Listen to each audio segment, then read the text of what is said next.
showtime! Woo! Woo! Woo! Woo! Woo! Woo! Woo! Woo! Woo! Styling and profiling. Woo!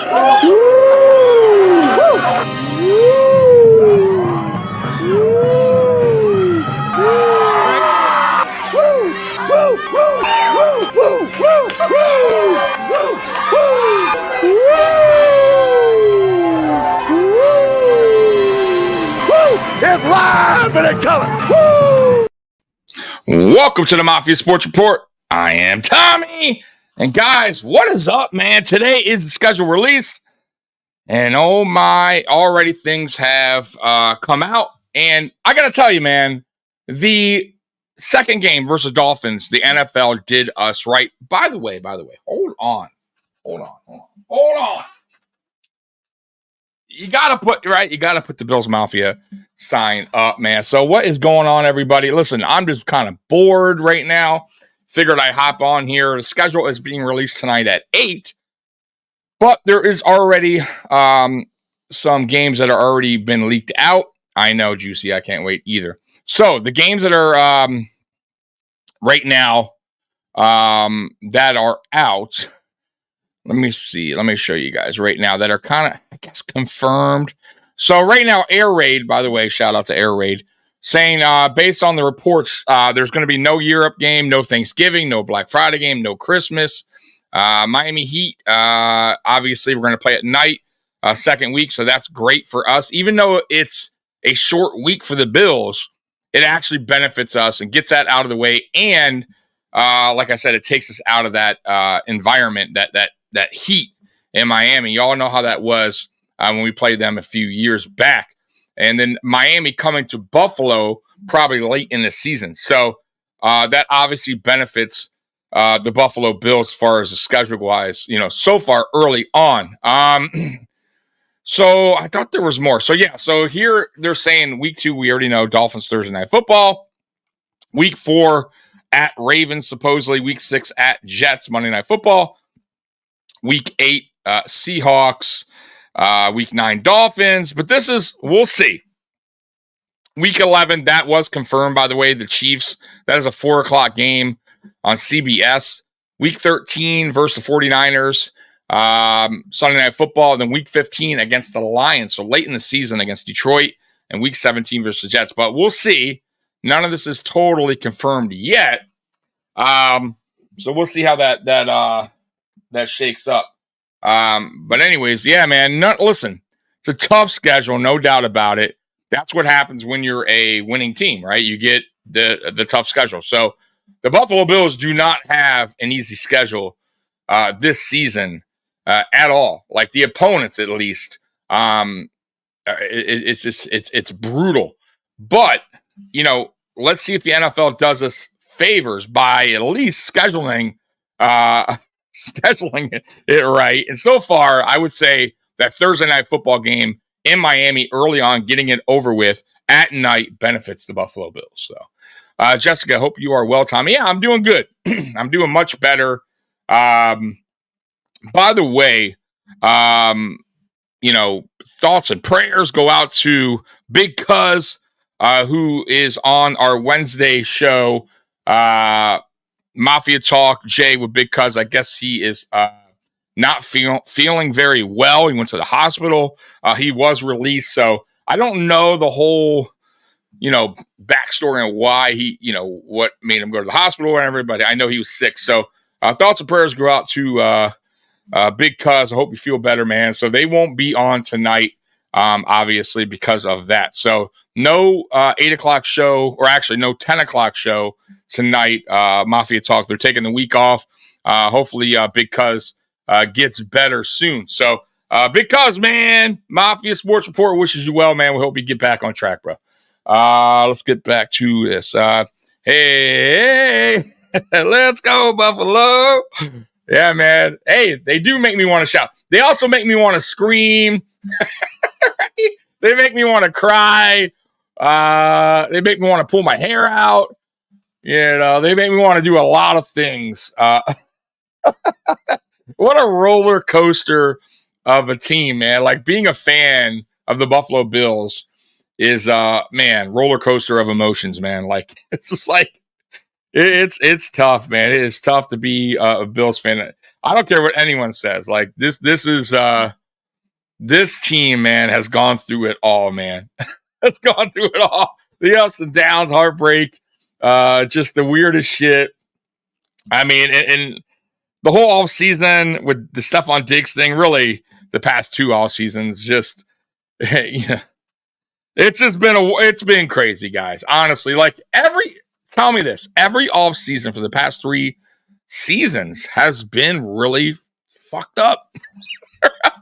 Like honestly, think about it, right? So if you go back to the 2022 off season, oh my God, right? Like, Jesus, man. The 2023 off season, 2024 off season. Like, it's just like nonstop, man, with just what is going to go wrong next for the Buffalo Bills or what else can happen to this team. Right? Like, it's just wild. Last year, of course, it just didn't stop. So, hopefully this off season, well, actually, this offseason's already started with the bang with the stuff on Diggs. But hopefully, continuing on. No more drama. No more bad shit happening to Buffalo. No more of that. Let's just have good, positive energy heading into the 2024 season, right? And it starts today with the schedule. So, guys, right? Like Bills Mafia, let's think positive. Let's hope that we have no more garbage, no more anything going on to fuck with our mojo going into the season. Oh my God. Callie Blitz with the $50 super chat. Man, hey, dude. Thank you so much, man. I appreciate that. Been a minute, but I'm glad we got rid of Diggs and hopefully McDummy next. Yeah, I don't think you've been on since all that went down, right? Or am I wrong? I don't think I've seen you come on here. And you guys got to listen.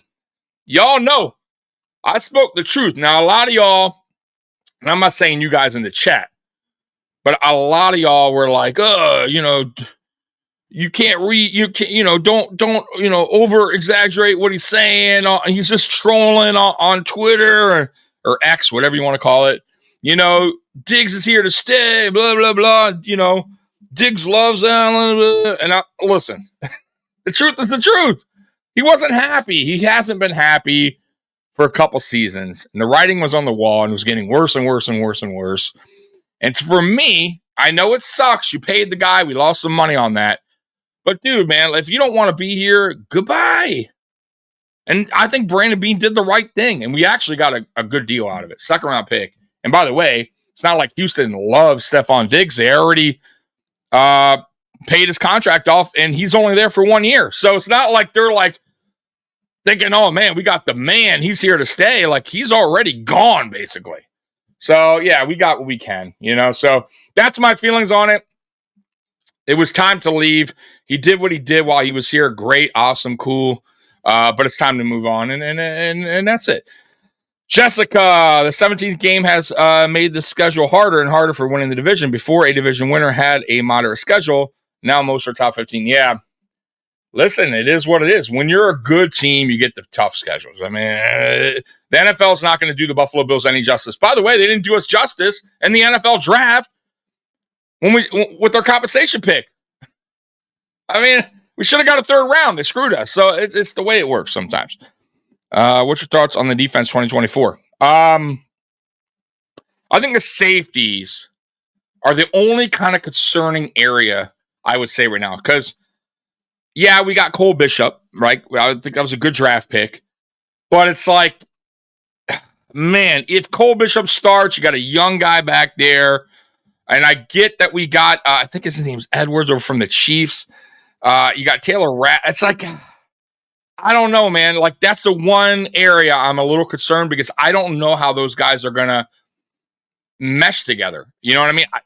Listen, it's not going to be like a Hyde Poyer situation where they're just, the best safety duo on the end. It's going to take a while for Cole Bishop to get up to speed with the NFL and all that stuff. So I don't know. That's the one area of concern. I would say everywhere else, the Buffalo Bills have done a really, really good job.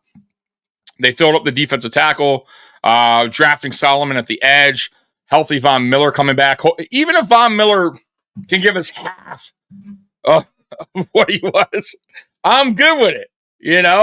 Got to bring something, though, this year. But I'm good with the defense. I'm good with the corners. I think Kyer Elam could have a bounce back kind of year. If he doesn't, put it this way, guys, if he's inactive week 1, he's gone. Like, they're going to be shopping him during the season, if anyone is even willing to take him by then. So that's my thoughts on the defense. I like all the moves. It wasn't working. We had needed to reset the roster. Yeah, listen, it was time. It was time to reset the roster. Let's face the facts, guys. The roster was getting old. It was getting old. Injuries were starting to occur more and more and more. That's what happens, right? The NFL, the average player lasts less than 3 seasons. I think it's 2 seasons, 2.5. So you'd be lucky to have some of these guys to stick around as long as they did. And you could see like Poyer was breaking down. Micah Hyde was breaking down. And I love those guys. And I'm not dissing them. And I'm not like saying Poyer's not a good safety. It's just, that's what the draft is about. That's what getting young talent. Like, you have to go through this, motion with a team eventually. You have to kind of not do a full reset, because I don't think we're in like reset mode where it's like, oh, a total rebuild and we got to rebuild we still got some solid veterans here. But yeah, I mean, the facts are the facts. And it's funny to me, like, a lot of people are like, oh, you guys are going to suck. You lost like all these captains and the defense. It's like, first of all, most of the people saying that don't watch the Buffalo Bills. They're not like Buffalo Bills fans. They're Lions fans or Dolphins fans. It's like, who knows the team better, me or you? Me, I watch my team. I know my team.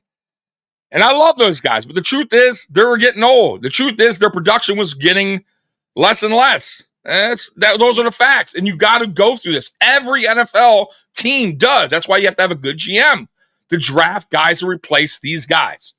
And I feel like we have one of the better GMs in the NFL. Let me get to some of your questions. I'm sorry, guys. So you know me. I get on these, like, this is why I need my Mikey here, my co-host, but Mikey's at work, so I can't. It's tough for me to answer all your chats, but I'm going to right now. Callie, I took a break from football ever since we lost our last game. Hey, I don't blame you. Look, Callie, I took a break. Like, you know me, I was posting videos every day almost, it seemed like. And I took a break, and me and Mikey took a break. It's a grind, man, especially when you talk Buffalo Bills football. You know what I'm saying? Like, when you come on here and do podcasts and you got to come up with stuff to talk about after another, playoff loss, it's tough as a content creator to do it. So I give credit to those who do this every day. Even if I don't like their style, whatever, even if I don't always agree with what they say or their personalities, I just don't, it's not for me. I give credit to those content creators. And I'll fuck it. I'll throw their names out there. Dan Mitchell, that dude, man, that dude posts every day. That dude's like alive every day. So there's a reason why he has so many subscribers. So, hey, it is what it is. So, but guys, I try. It's just, I need a break. I work. I have other responsibilities in life. So, but during the football season, you guys will see more and more videos. Just like last year, I'll be on top of the game. So I apologize for not being on here as much or doing videos and stuff like that. Jessica, it's the Vikings second round pick for Diggs. Yes, Jessica, you are correct. It is. So it's the Vikings, right?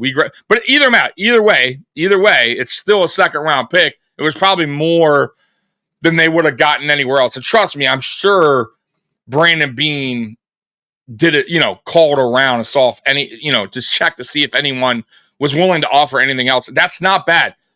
Look at the other receivers that have been traded. They're getting 4th round picks, 5th round picks, and they're high end receivers. So for us to get a second round pick for a 30-year-old receiver, and I think it's a good deal. I still think it's a good deal. It is what it is. Oh God, it's a great question. MVS. I think it's. I've been screaming for the past 2 seasons, 3 seasons maybe, for the Buffalo Bills to get bigger at receiver, right? To get taller at receiver. We need bigger receivers. And my God, did Brandon Beane do that this offseason? We may have the tallest receivers room in the NFL. Like, I mean, my God, these guys are 6'4", 6'5", 6'3", 6'4", 6'4". But my thoughts on MVS here, the only problem I have with him is his drop percentage is not good. He drops a lot of passes.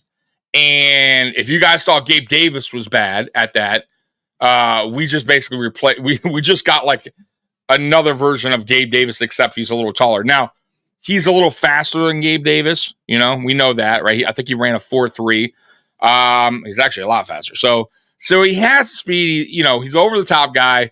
But you got to clean up the drops, right? You got to clean those up because Josh Allen won't go to you if you're dropping a football, right? And the one thing the Buffalo Bills have been one of the worst at over the last 3 seasons is drop percentage. Even Stephon Diggs was dropping passes. I think last year he had 10, the year before he had 8. And that's Stephon Diggs. Like, it's you know, Dawson Knox, Gabe Davis was dropping passes.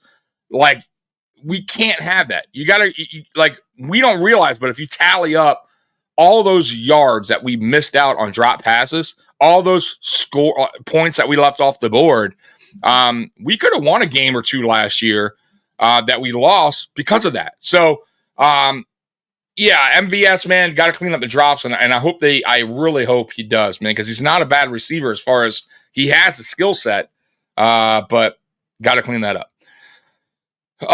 Robert saying offensive line and quarter. Yeah, it's offensive line's fine. You know what my wish is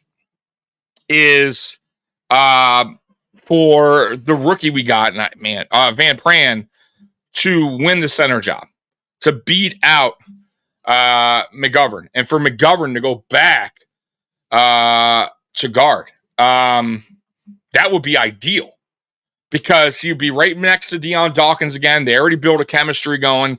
And now really all that changed was Mitch Morse. And I'm good with that. But we'll see. We'll see. Can he beat out McGovern? He may. A lot of people didn't have Osiris Torrance beating out Ryan Bates. Not me. I told you guys from day one that Osiris Torrance was going to beat out Bates. And he did. And I don't think it was even close. I think the coaches made up their mind like in the offseason before preseason even hit. So, at corner, though, corner could be shaky, but Rasul Douglas is coming back. The only problem I have is obviously, you know, Benford. He can't stay healthy like during he can't do a full season. There's always a game or 2 he's missing, or 3. If he could stay healthy, then I think the corner room will be just fine. But man, if he doesn't, man, yeah. Scott, heard Miami playing Green Bay Packers Thanksgiving Eve. I haven't looked. The schedule won't come up to 8, but if you guys got like any updates, bring them in the chat. I have no problem with that. Mark, you have better concepts and ideas than Dan, but you're right. He's a grinder. Hey, Mark, thank you. I appreciate that. Look, I think we're all different in what we bring to the table as far as content creators go and what, you know, whatever. Like, I'm not an X and O, guys. That, you know, Mikey's more towards that, and even he is not like Mr. X's and O's. But what's great about like this space that we're in, this Buffalo Bills space, is there's a lot of different channels that you guys can kind of like float around to and be like, all right, you know what? I want a little bit of X's and O's. I'm going to go to cover 1, which would be like my recommendation if you want to, like, you know, get the film breakdown, all that good stuff. And then, you know, if you want positive stuff, you go to Bill's News Consolate. I can't even pronounce it. Consolidated. He's a good guy, but he's like a positive channel, right? Everything's good. So if you want to feel good about the Buffalo Bills, you go to his channel, right? If you want to have a little fun, a little X's and O's, you go to hashtag. And if you want to just kick it and just talk shit and you know, learn a little bit, then you come to our channel, right? Because we do a little bit of everything. So, that's what we bring to the table here, man. So I appreciate you. MVS doesn't drop any in the playoffs, which is a good thing. Yeah, you know what, though? Gabe Davis is pretty solid in the playoffs, too. We called him what? Playoff Gabe, right? So, we could say the same thing about Gabe Davis. He stepped up in the playoffs, but we need you to be consistent throughout the whole season, not just one, not just one area. You know what I mean? But I get what you're saying. I do. Yeah, Robert, exactly. Guys, listen, that is what you want. I'm telling you, Van Pran to start is what you want because it really doesn't shake things up a lot then. Because David Edwards going to guard, we don't know he's a great rotation guy, depth guy. He's a great depth guy. Somebody goes down during the game, he could step up. Fine. He filled in perfect last year. Problem is, we don't know what he is as a starter. Now you got another new piece next to Deion Dawkins. Consistency is good on the line, man. And we had it last year. And now it's kind of we're shaking it up again. So if Van Pran does win that center job, we're not shaking it up too bad. You get what I'm saying? So yes, that is the ideal situation for the Buffalo Bills to have going into the 2024 season for Van Pran to win that job, McGovern to slide back, and then we're straight. It'd be like last year offensive line, except for a younger center. And listen, I loved Mitch Morse. I did. But once again, it was his time to go. And I thought last year, I felt like the Buffalo Bills should have at least drafted a center last year to prepare for his exit. And I kind of felt I don't know. Sometimes I don't understand Brandon Beane's thinking, and I love him. I do. I think he's an awesome GM. And who am I? I don't know, I'm sitting here in my fucking bedroom. Nobody. But I do wish sometimes he would address some things that he doesn't. You know what I mean? If that makes any sense. So I felt like last year he should have addressed that, right? And then you would have had the center behind Mitch Morse learning. You know what I mean? But it is what it is. I mean, maybe we struck gold with Van Pran, and it all worked out. Yeah.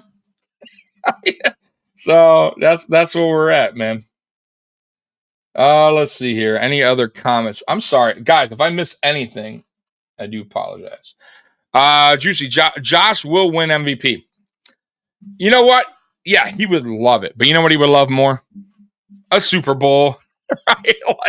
You know what I mean? At the end of the day, those are great. And I'm sure he would say the same thing. Those are great. But the end of the day, the Super Bowl is what every NFL player wants. At least I would say most of them. There's some just want stats and they're me guys and they don't give a shit. And, that's just how they go into the NFL. But Josh Allen seems like the type of guy, he just wants to win a Super Bowl and he doesn't care about awards and crap like that. Kelly Blitz, Hope McDummy, let these guys play. Once a player on fire, let him play, not bench him out through the whole game. McDummy did that a few times. Yeah, he does do that on certain people, but I will give him credit. He started Osiris Torrance last year. Many people didn't think he would do that. He has started rookies before, but yes, you are right. He is quick to sometimes bench a player on a mistake. He did that with James Cook his rookie year as well. He did that with Devin Singletary early on in his career. So yeah, you're right. By the way, we did pick up, and by the way, this was brilliant. The Buffalo Bills picked up the official, man, I forget his name. Let me see if I could pull that up. If you guys can get it before I pull it up, great. Oh, John Perry. Okay. So John Perry got picked up. He was ESPN's rules analyst, former referee. This is fucking brilliant move by the Buffalo Bills. Fucking brilliant. Why? Because Sean McDermott is the second worst NFL coach in history in calling and challenging plays. He's terrible. And we all know this. Every time he challenges a play, it's like, you know he's going to lose it. Like, so he's going to be working with the Buffalo Bills up there in the box, telling Sean McDermott when to challenge a play, or just really telling him even during the season and practice. And he's going to be there saying, hey, do this, do that. Like, this is against the rules. You want to stay away from this. Bro, this is a beautiful move by Brandon Beane and Sean McDermott to bring this guy in for the extra help. Trust me, guys, this is a big deal. It will help him. Like, you will see his challenge success rate go a lot higher now with this addition. And then also, too, just like maybe less penalties as well. Now, because I'm sure he's going to be telling McDermott, hey, got to watch it. Guy can't do this. We got, whatever. Like, so I will hope and expect the Buffalo Bills have a lot less penalties and better challenge success rate in 2024. You know what I mean? So it was a good addition. Robert, I want to Coleman's sauce and Ramsey play. I really want to see Coleman block sauce and Ramsey because Coleman is bully blocker. Yeah. So I'll tell you what's good about like what we're doing. And it seems like we're going to run a lot more. And I don't know if I don't think we're going to be like this running heavy team. Like a lot of people on Twitter, X, whatever, content guys or whatever, just people on Bills Mafia in general. They're all thinking, all these big receivers, that's telling you what the Buffalo Bills offense is going to be like. Run heavy. It's going to run a lot. I think we'll run a little bit more, but I still don't think we're like a run heavy team. I like James Cook, but I don't love James Cook, if that makes any sense. Like, how do you guys feel about James Cook? Like, I'm just curious because I don't know if I've ever asked the chat how they truly feel about James Cook. I like him. Once again, I don't love him. I feel like he's undersized. Like as far as like he struggles to run in between the tackles. He's a terrible pass protector. He does not pass pro well. And he's not really shifty. He relies more on his speed. And also for a guy that is supposed to be this good pass catcher out the backfield, he had a lot of key drops last year. There was like 4 touchdowns that he had. Right. I mean, Josh Allen put it right, couldn't have handed it to him better, and he dropped it. So there's things to his game that's like, you know what I mean? Listen, if we had like a dynamic running back, I think I could agree with that more, that we're going to be like really kind of run heavy. I still don't think this team's going to be balanced. I just don't. I still feel like, I mean, it's going to be better than it was in the past where it was like 80-20 pass, right? 70-30. I think it's going to be like 60-40, something like that. Like, I just can't see us running so much like that. So let's see your thoughts. I'm curious. Your thoughts on James Cook. What do you guys feel about James Cook? I wonder if it affects the way they call Bills knowing we have challenges specialists in the box. Yeah, it is. I like everything about James Cook except his size. Yeah, that's what I'm saying, Mark. I'm with you. Robert, 50-50 run pass. I feel Davis is going to push him. I'll tell you what, Robert, I'm glad you brought that up. I'm going to tell you right now, Ray Davis is going to be an interesting watch, guys. Keep your eye on Ray Davis. Once again, I like James Cook. James Cook has better speed than Ray Davis, sure. But I feel, and now we'll see what happens when he gets to the NFL, but I feel like Ray Davis' contact balance is better. I feel like his vision is better. He's definitely more powerful, like as far as running in between the tackles, shedding off tackles. He's an interesting watch, guys. I'm telling you, keep an eye on Ray Davis this year. I'm very curious on how many snaps he gets. I'm not saying he'll be RB1, but it could be a lot closer than you think as far as like carries go between him and James Cook. I like him. He's fast. He cut real good. Wish he got a little bit lower. Yeah, but his lower body's really thin. Like he doesn't like. That was one thing I love about Devin Singletary. That Devin Singletary was very elusive. Like he always would make the first man miss. I felt like he could cut better than James Cook. James Cook is more just he likes to bounce it to the outside. He relies on his speed. He doesn't really have like really great cuts, stopping on the dime like Shady McCoy. He doesn't do anything that's like wows me. He's not like this. He's a good running back, but I don't know, man. I don't love him. Like I said, like if the Bills found another running back, I'd be all right with it. I think the Bills made a huge mistake in not signing Derrick Henry. Like, I mean, like I get it. You guys are going to be like, oh, 10 million a season. Guys, we just went out and spent like money on receivers that are a big question mark. And if you tally up all the money we spent on some of these guys that we just picked up, you could have afforded Derrick Henry. Trust me. I promise you. Okay. And Derrick Henry still has stuff in the tank. Can you imagine Derrick Henry, James Cook, Josh Allen? Then you got defenses not knowing what the fuck you're going to do as an offense, especially like I said with Josh Allen who could run the ball. But hey, maybe like I said, maybe Ray Davis could be that guy. But there's only one Derrick Henry, right? So I just feel like they kind of dropped the ball there. I felt like Brandon Beane should have at least attempted to get Derrick Henry, but it is what it is. Cali Blitz, I like this offense for some reason. I do too. I a lot of people are like, oh, Bills offense, you guys got nothing. You guys lost Diggs. You didn't replace him.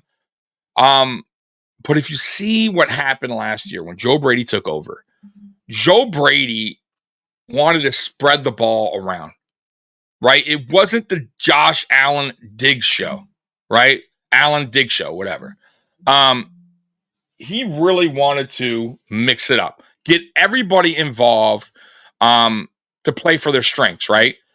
And I feel like I also feel like that helped Brandon Beane's decision out even more when he traded Stephon Diggs. Like seeing what Joe Brady is going to do in 2024 with his offense, like what he's planning on doing, which is spreading the ball around. And I also feel like Khalil Shakir is going to have a breakout year. It's coming, guys. I'm telling you right now, it's coming. And I'm going to call it now. I think Khalil Shakir is going to have 1,000 yards. I do. I just think, man, this dude, he's working with Eric Moles, second year in a row working with Eric Moles, which you guys know how I feel about Eric Moles. Eric Moles, second best receiver in Buffalo Bills history. Not even close. I don't care what y'all say about Stephon Diggs or anyone else that came through Buffalo. Eric Moles, look at the numbers. Look at the amount of years he was here. Look at the amount of crappy, garbage-ass quarterbacks he worked with. How many coaches, how many offensive coordinators that came through Buffalo, and this dude was still putting up stats, and he wasn't fucking crying and bitching about this team. He just went out there and did his fucking job, unlike number 14, okay? And that plays a big part of it too, right? Like say what you want. Like I said, Eric Moles was a team guy. He was here through the fucking worst of the worst, man, and he still put up numbers. So yeah, he's fucking the second best receiver in Buffalo Bills history. I don't give a fuck. Because at the end of the day, Stephon Diggs didn't come here and win a championship. I mean, that's true. If Stephon Diggs won a Super Bowl with the Buffalo Bills, then I would say, you know what? He's second best receiver. Because he helped lead the Buffalo Bills to the Super Bowl. But he didn't do that. And yeah, neither did Eric Moles, but Eric Moles at least stuck around, at least put up better stats throughout his career in Buffalo. He also didn't have, like I said, he didn't get to work with Josh Allen, one of the, he didn't have a top 5 quarterback like he did. So I give it to Eric Moles. I do. And I also think Eric Moles' game was just unreal. But that's my opinion. Maybe I'm just bitter. I don't know. Davis may be a better pass catcher. Maybe. We'll see. We'll see. The thing is, when you play with Josh Allen's a little different, right?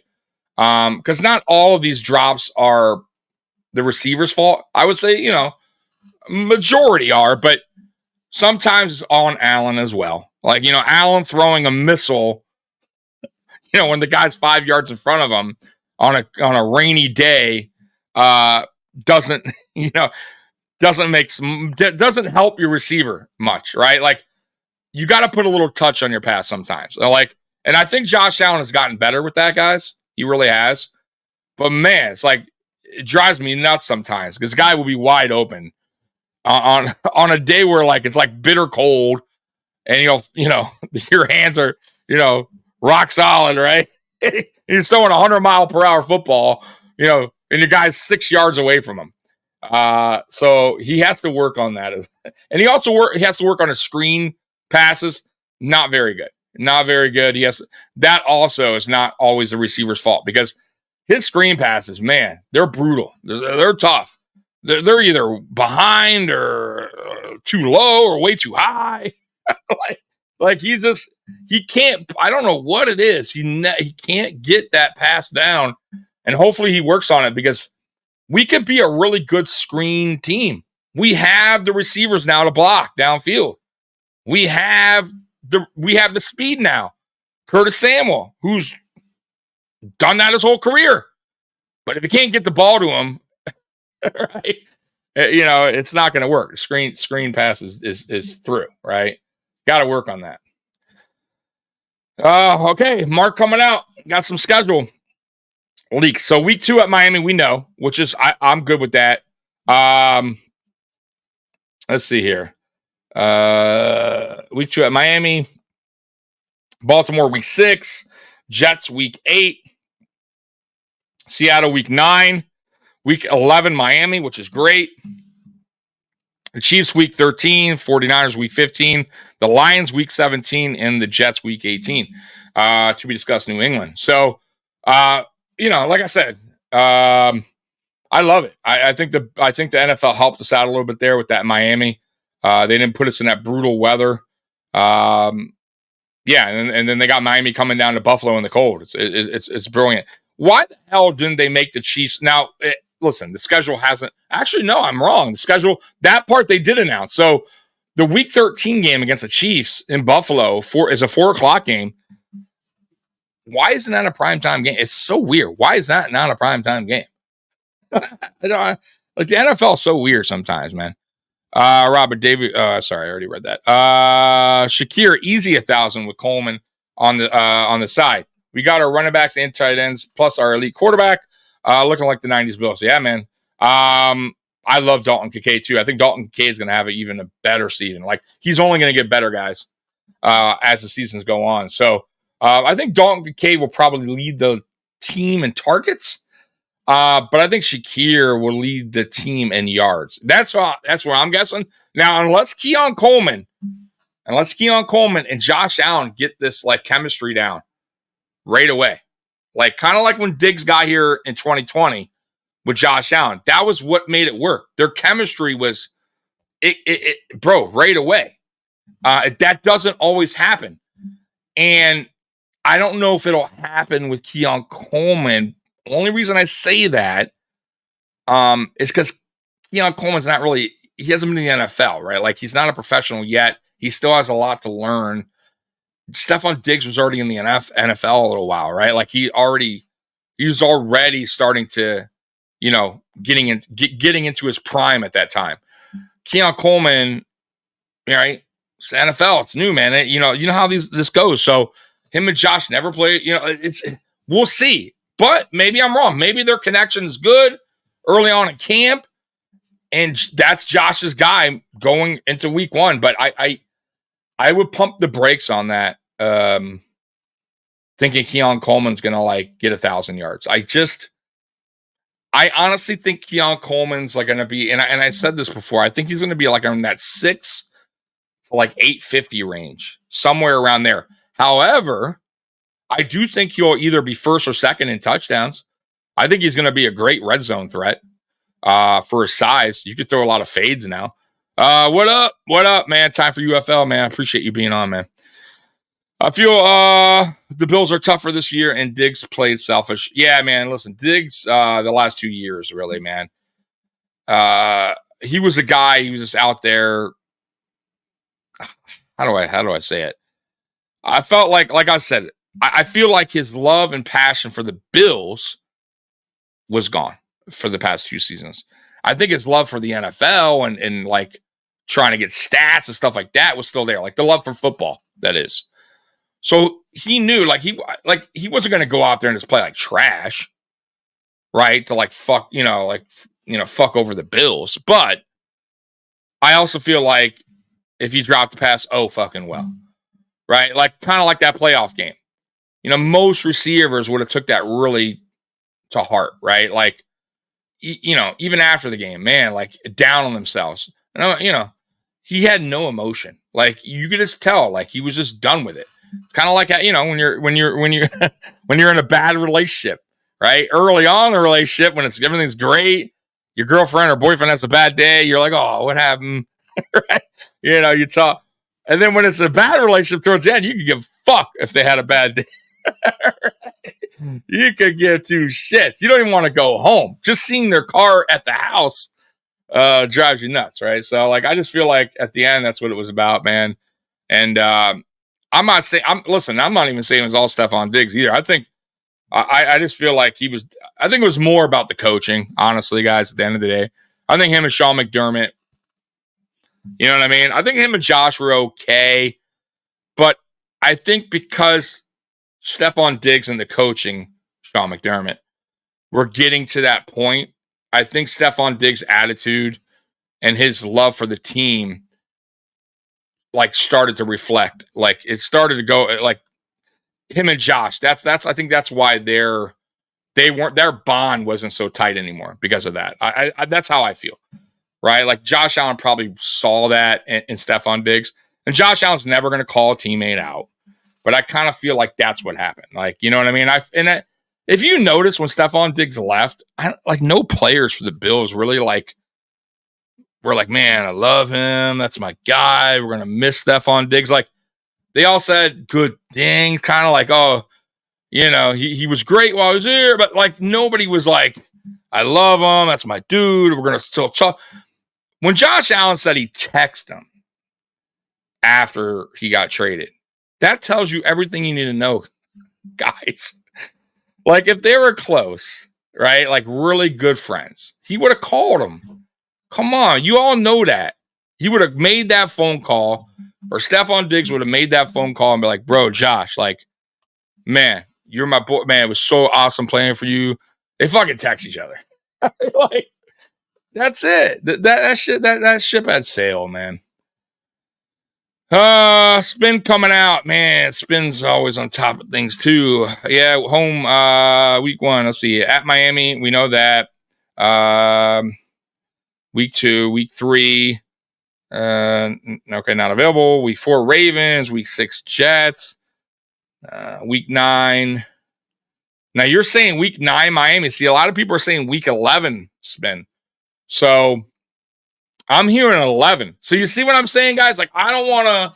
You know what's crazy? Last year, I had a source, and I'm not bragging, but I was the first last year because I had a good source, reliable, and I broke the schedule last year way before it was released. And everybody on Twitter was like, "Oh, this guy's full of shit." Right? This guy don't know what he's talking about. And yeah, they were wrong. And I got so many people apologizing on Twitter after. Where it's damn, bro, sorry. But this year I couldn't get it. I could not get it. So yeah, we're gonna have to wait till the official, because the guy that gave it to me last year was like, man, I got so many, I don't have it. Pretty much. I don't I don't feel comfortable enough. Like it's all over the place. Somebody, so I'm not even going there. Not this year, guys. Nope. I gotta be 100, almost 100% on my source, so I don't look like a fucking idiot. Because I already look like an idiot sometimes. So Spin says NFL release week 11 KC game. Really? Okay, all right. Hey, well, calm down, Spin. Calm down. Yeah, Spin's going to kick my ass, man. Hold on. All right. Calm down. Let's take a look. All right. Calm down. Oh, my God. Let's see here. The latest Buffalo Bills. All right. We know that one. Let's see here. We know about John. Oh, no. I had. Hold on. Oh, here we go. Let's see. All right. Let's see what we're talking about here. So, look at Spin. Look at you, Spin. I mean, now, mind you, I don't know who Bill's Digest is, but I'm assuming they know what they're talking about. So, Bill's Digest has it week 2 at Miami, which we already know. Week 3 versus Jacksonville. Week 4 at Baltimore. Wow, 3 straight on the road games. I mean, if that's true, that's fucking brutal. Oh, no, because there's no week 7. Okay, I apologize. I didn't see that. So week 2 at Miami, week 3 versus Jacksonville, week 4 at Baltimore, week 5, we don't know yet, week 6 at Jets, week 8 at Seattle, week 9 home against Miami. That's what Spin just said. Week 11 versus the Chiefs, week 13 versus the 49ers, week 15 at Detroit, week 17, the Jets, and then to be discussed. So, okay. So either way, it doesn't matter. So the Dolphins are still coming to Buffalo, in coldish kind of weather. Now, it's not freezing cold, obviously. We would like them week 16, all right, week 17, whatever, but it's all good. Go to week 15. Yeah, that's fine. Week 7 is shaping up like a bye week. Okay. Man, you know what, man? I like what do you guys think? You like the bye week to be earlier or later in the season? What's your opinion on it? While a million people are calling me while I'm on a podcast, it's so funny. Like, my phone does not ring at all for like hours, and like this it never fails. Like, phone doesn't ring, nothing happens forever, and I'll go to do something like go get cook something in the kitchen, and the fucking phone's blowing up. Or I'm on a podcast, and now my phone's ringing. It's like, come on, man. Like, hours and hours went by, no phone calls, and now you want to fuck with me while I'm fucking stuffing my fucking face with food or on a podcast? It's like, man. Spin says bye week is always better the later it is. Yeah. I agree with that as well, man. I think the later the bye week, the better. But I think I like it kind of like in the middle-ish, kind of. But yeah, I feel what you're saying. Like, I'll go with that. It is a little bit better towards the tail end. When you have an early bye week, man, it's terrible. Early in the season, no bueno. Ray Davis going to be a star. Wow. Okay, so I don't know if I'm going to go there, but I think Ray Davis is someone definitely to be on the watch for. Like, you definitely want to be watching for Ray Davis this season to see his growth as a running back in the NFL. No doubt about it. He reminds me of our old running back there. Can't believe I'm having a brain fart there. Zach Moss, a little bit. And I say a little bit because I feel like Ray Davis, his vision is better. Though I think Zach Moss has gotten better with that. I also think his contact balance is better. And I think he's a little bit more faster than Zach Moss. But they're kind of similar in their build and the way they run. They run low. But we'll see. But I like what I see from Ray Davis. I do. And I gotta say, man, our picks, I thought it was a little underwhelming at first, the draft for the Buffalo Bills. But once you go back and really look at the draft picks, man, I don't know, man. I'm liking him more and more and more and more. A lot of the guys that we got. Dwayne Carter. Like there's guys that just stick out to me in this draft that we got. Dwayne Carter, man, it reminds me like a lot of like Khalil Shakir as far as like his personality goes. Like he is like when he talks and the way you would think this guy's been in the NFL already like 3 or 4 seasons. Like he's very mature, and he should be. He was I think he was in college for like 5 years, something like that. He was there for a while, but he was a team captain I think 3 or 4 years in Duke. He's a good player. Will he be a star in the NFL? I don't know. I don't think so. But he's a great rotational guy, man. He's great to have. Just as a character guy, a guy that can come, like I said, for rotation, I think it's a great pickup. Solomon is another guy that's a sneaky pickup that I think could be really good and get even better because he's going to learn really under Von Miller. Now, say what you want about Von Miller. Von Miller may not be what he once was, like as far as his productivity on the field, but his knowledge and what he could bring to the younger players is huge, guys. It's like it's like a coach. So, like, who better than to pick someone's brain that for getting to a quarterback than fucking Von Miller?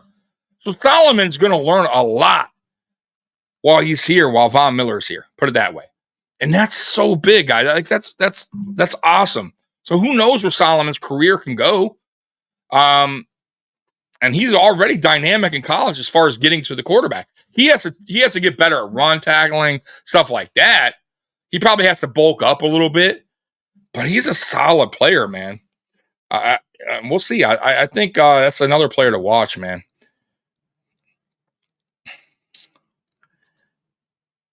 Singletary, man. Singletary was so underrated for the Buffalo Bills. I love Devin Singletary, man. I did, man.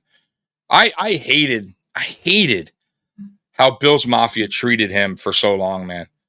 I mean, they wanted this dude gone year 2. I'm like, what do you? He had a good year 1. He had like 850 yards. He didn't even start. He had a shitty offensive line. An offensive coordinator who hated to run the ball, and he averaged 5.5 per carry. And Bills Mafia, get him out of here. Zach Moss, we drafted Zach Moss the second year. Everyone's like, Zach Moss, it should be the starter. And I said, what the fuck? What are you talking about? like, guys, even I'm not saying Ray Davis should start over James Cook. And I'm not big on James Cook. I like James Cook, but James Cook is RB1 right now. Now, if Ray Davis goes out there and outperforms James Cook, okay, fine. Okay. I'm good with that. Then you switch him to RB1. Okay. But I'm not going into the season without seeing what Ray Davis can do on an NFL field and saying he's the guy now. Fuck James Cook. So I never got that with Bills Mafia. They never were on. They never respected Devin Singletary. And Devin Singletary was a good pass protector. He was a good teammate. He never I got people fucking blowing my phone up. He never demanded to get carries. Like Josh Allen loved Devin Singletary too, man. You know what I mean? And it's just I don't know, man. That bothers me sometimes with fans. It's just dude, what do you want? We don't have Shady McCoy anymore. And so, guys, yes, this guy, Devin Singletary, we knew what we were getting. He's a 3rd round pick.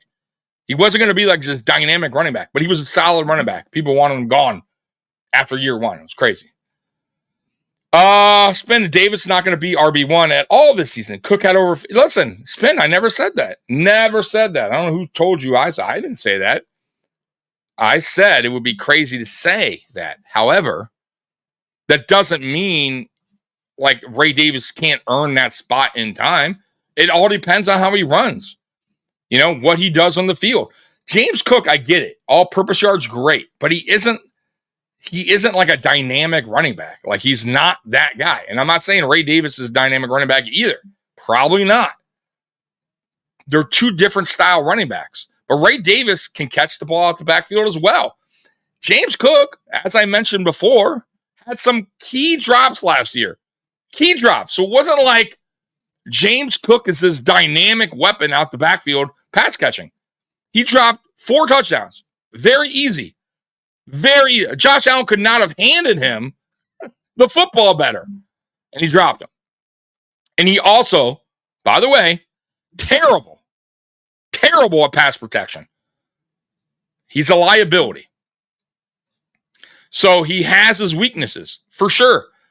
So for sure, he's RB1. For sure he is. But can he lose that spot? He could. Could he get less carries in time? I don't think year one. But it all depends what Ray Davis does. If Ray Davis is a better running back, averaging more yards per carry when he gets his attempts, the coaching staff will eventually look at that. They will. They could maybe even out their carries. We'll see. But right now, you are right. James Cook is RB1 going into the season, and I don't know if that'll change unless Ray Davis just balls out. Yeah. No, fucking like creditors. It's always creditors. Call it, yeah. Okay. Yeah, because you don't want one of these, Spin.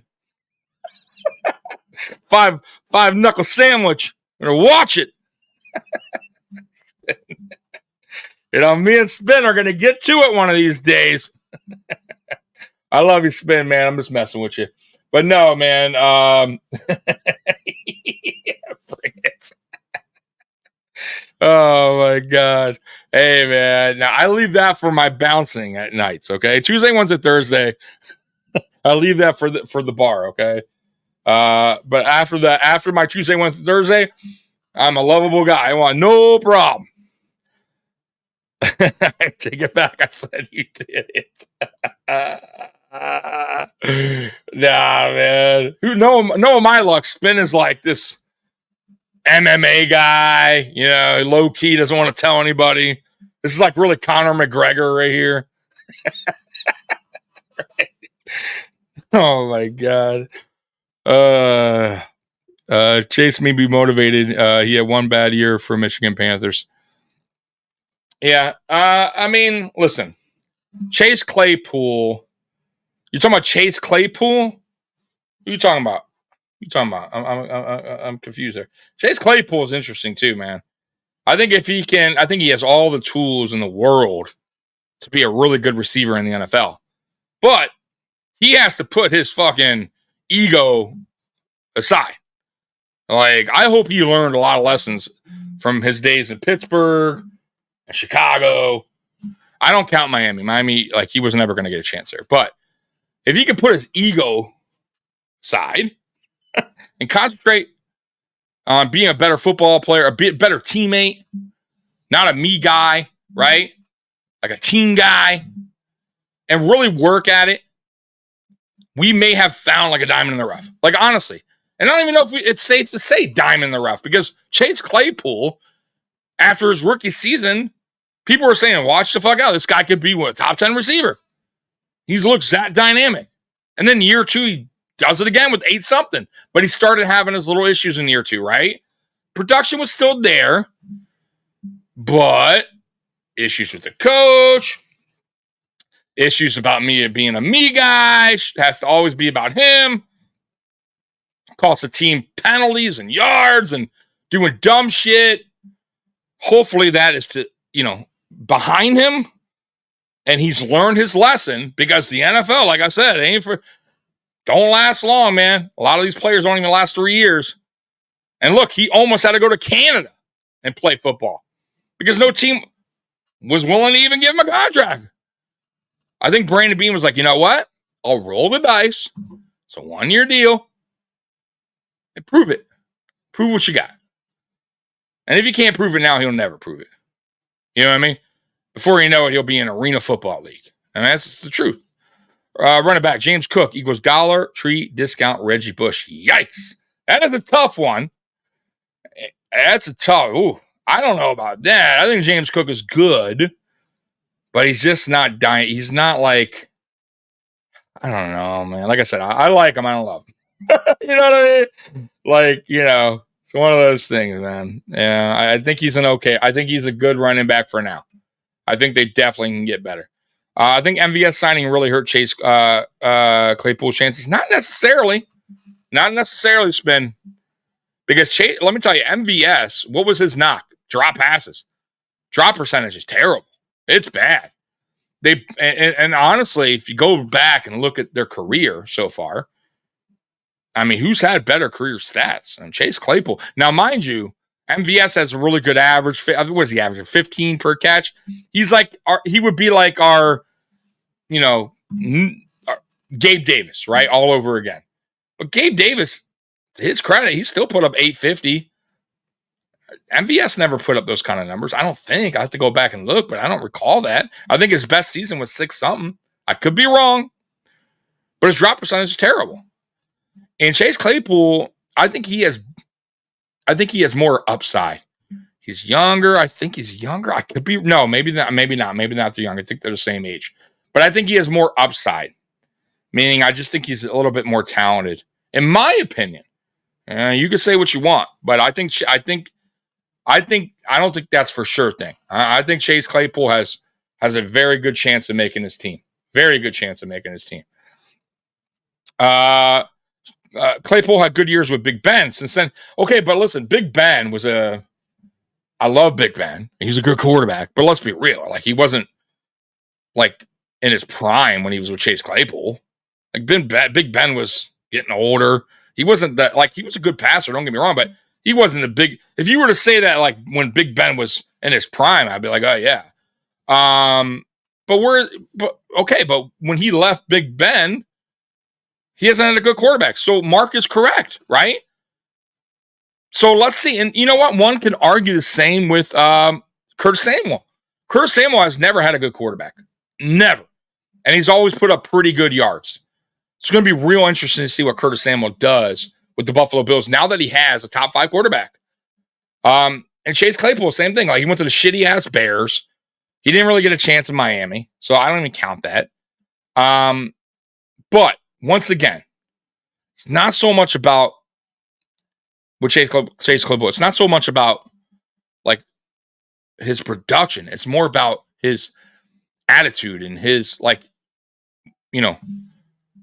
about being all about him. Like, look at me. And he got selfish, right? He wasn't a team guy anymore. And you guys know Mike Tomlin don't play that shit. And he shipped his ass off to the Chicago Bears. Of all the teams, a walking worst team to play for. Them in Cleveland, right? The fucking Jets, sorry ass Jets. But anyways, shipped him off to the Bears. It's almost like he's like, yeah, go fuck yourself. You're gonna go play for the Bears. See how you like it. Right?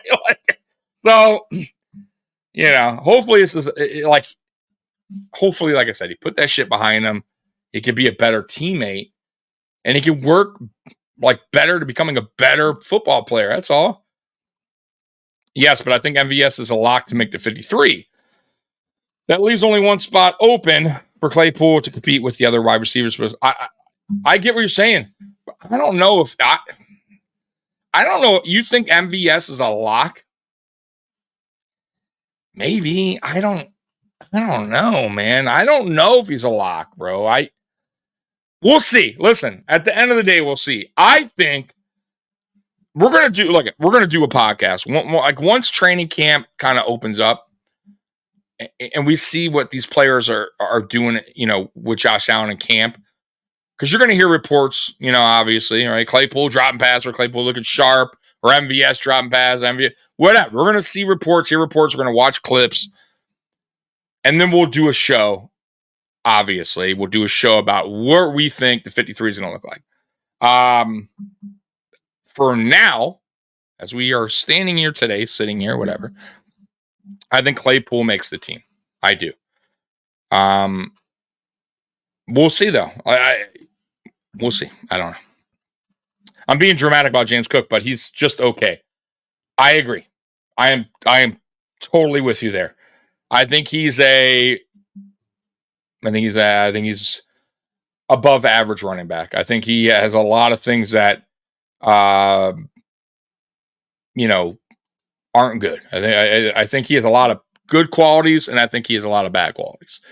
I don't think he's an overall like great running back. You know what I mean? Like he's missing a lot of those things that you need to be a dynamic running back. So he's definitely not. Like I think he's, like I said, I think he's a all-purpose guy. Yeah, he can get 1,500, 1,400, 1,500 all-purpose share.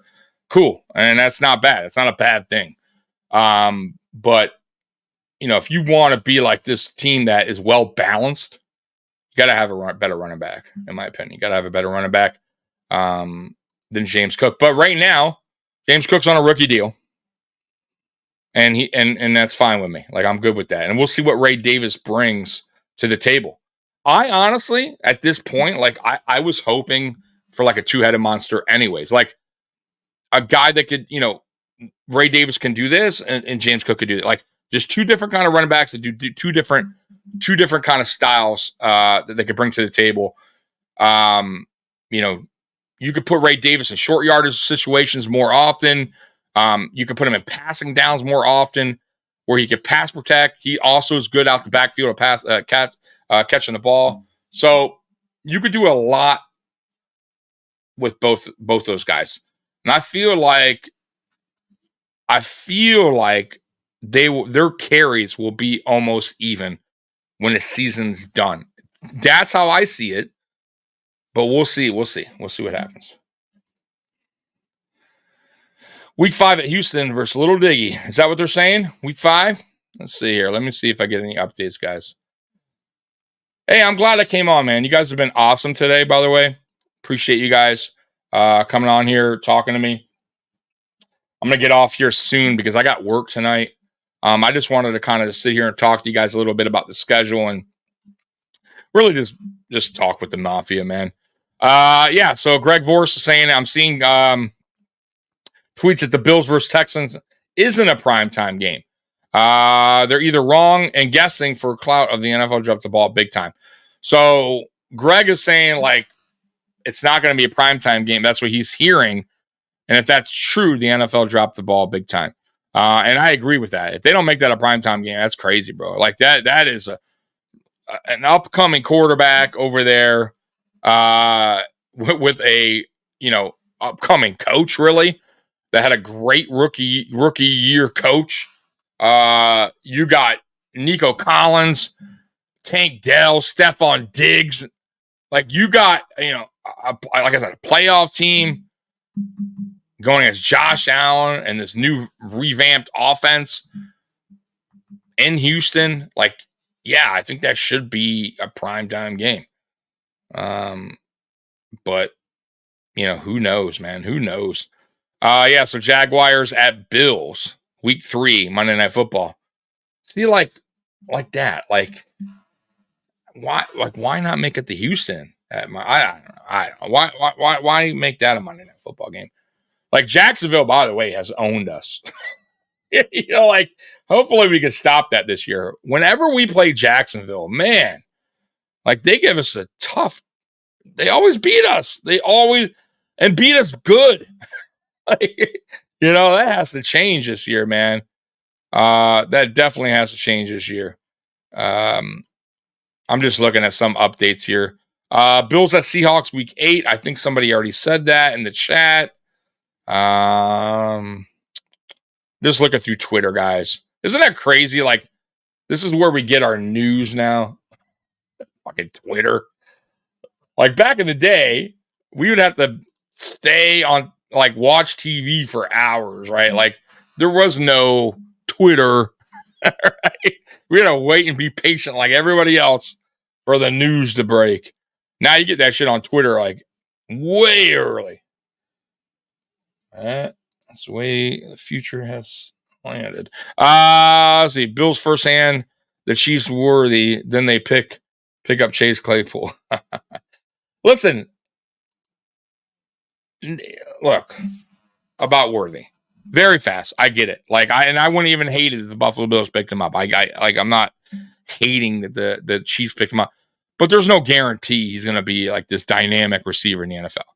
Like, and by the way, I don't think the Bills wanted Xavier Worthy. Like, they didn't want Leggett either. Like, so they were going to get their guy. Like, either way, they had a first-round pick. It's not like they didn't have a first-round pick. They were going to get one of the two, okay? And it wasn't going to be Keon Coleman. So, you know. And Chase Claypool, I don't know why that's like a diss. Like, he's a guy that they're just, it's not like they paid $10 million for. He's a guy they paid minimum money, right? Like nothing, who had a really good 2 years in the NFL, his rookie year and his second year. He's a guy with a lot of upside. And if you don't work, who gives a shit? It wasn't like we're basing the season off Chase Claypool. Like, that wasn't the answer. Like, when no one said Chase Claypool was the answer, right? You know what I mean? Keon Coleman is what they're hoping for is the answer down the road. Khalil Shakir is what they're hoping for now because he is the guy that is trending upward. Dalton Kincaid is the guy that is in the now that they're hoping can have a second-year breakout year, which most people that watch the NFL know that Dalton Kincaid is on that trending upward to be that guy, to be one of the better tight ends in the NFL. Like, I'm just telling you. So, it's not an L. It's not an L at all. When you take a chance on a guy that had good numbers and you're paying him minimum money. Matter of fact, look, we picked up last year Leonard Floyd. And a lot of people, by the way, we paid him like next to nothing. And a lot of people were like, oh, he's older, like outside of Buffalo. Older, not going to do anything. Oh, that's what you're going to pick him up. Blah, blah. Like, what's he going to do? You know, Von Miller's not going to come back 100%. Leonard Floyd had like 10 sacks. Like, that dude had a hell of a season, just got paid. So, like, you don't know what you're going to get. So you take a flyer on these guys sometime. And that's what Brandon Beane does from time to time. He'll give a guy a chance that's been good in this league, that maybe he's aging, but he still thinks he has a little left in the tank, or a guy that maybe had some issue and he picked him up. And hey, if it works, it doesn't. If it works, great. If it doesn't, who cares? We cut him. We what do we spend on him? $1 million? Like, it's nothing. That's what we do. Like, that's what every team does. The Chiefs do that too. A lot of NFL teams do that. You know, so we'll see. Like I said, man, listen, even if, and I'm going to tell you this, even if the Bills had Stephon Diggs still on this roster, like, I still, like, for me, the Buffalo Bills are, I still don't know if they're a Super Bowl winning team, but I am confident to tell you that I still think they would have been a playoff team with or without Stephon Diggs. Like, they would have gotten just as far with Stephon Diggs or without Stephon Diggs, in my opinion, this year coming up. Like, I that's how I feel. And the only reason I feel that way is because our coach. Like, I don't know if he could take us to that, if he can get us over the wall, is what I'm saying. Like, the wall that he's, like, hitting every year in the playoffs. So, it's not so much about, like, what we lost when we get, like, if you go by last year, we lost. Like, people don't realize that. I'm going to go back to this. We lost our key guys during the season. I'm talking key fucking players. All-Pro, Pro Bowlers, injured, out for the season. And we still gave the Chiefs fits in the playoffs. A team that won the Super Bowl. We still got far in the play. Like, with a battered up team. With a Stephon Diggs who didn't do jack shit. Who did nothing. It's not like Stephon Diggs was balling out and we just couldn't win with him. Stephon Diggs, and the truth be told, is he didn't do anything in the playoffs. And really, he didn't do much in the playoffs since he's been here. If we're going to be real. We're going to all be real here. So, what did we lose? What did we really lose? Because look at the players who have stepped up in the playoffs. Gabe Davis, right? Gabe Davis, not Stephon Diggs, Khalil Shakir. Like, who's had their biggest moments is what I'm saying. Guys that are Stephon Diggs. That's the truth. That is the truth. So for as much as everyone's saying, oh, the Bills lost Stephon Diggs, they didn't draft this guy, we got by just fine without our key guys playing up to their standard or our key guys even being on the field. So I think it would be just fine. My problem is with our coaching. Can he get us to that next level? And I don't know. For now, I'll say no. And I hate being that guy. Like, I don't want to be Debbie Downer here. But man, like, how much longer do we go do this? Year after year with McDermott. Obviously, he's here to stay for now, and I'm going to hope for the best. But we are a playoff team, regardless of what anyone tells you. I promise you this, guys: the Buffalo Bills are a playoff team. Still, we will get to the playoffs, and we will probably. And I'm going. You know what? No, not probably. We will win the AFC East again. I cannot see the Jets or the Dolphins beating out the Buffalo Bills in the AFC East. I'm sorry, I can't. I can't see. I don't see it. They've been saying it every year.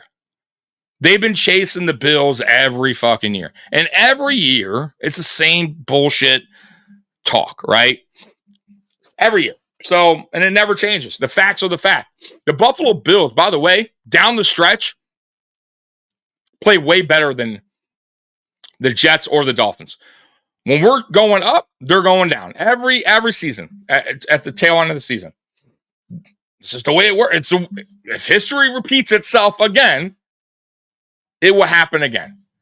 I don't know why, like, the Buffalo Bills struggle somewhere always, usually towards the middle of the season, and they go on this winning streak.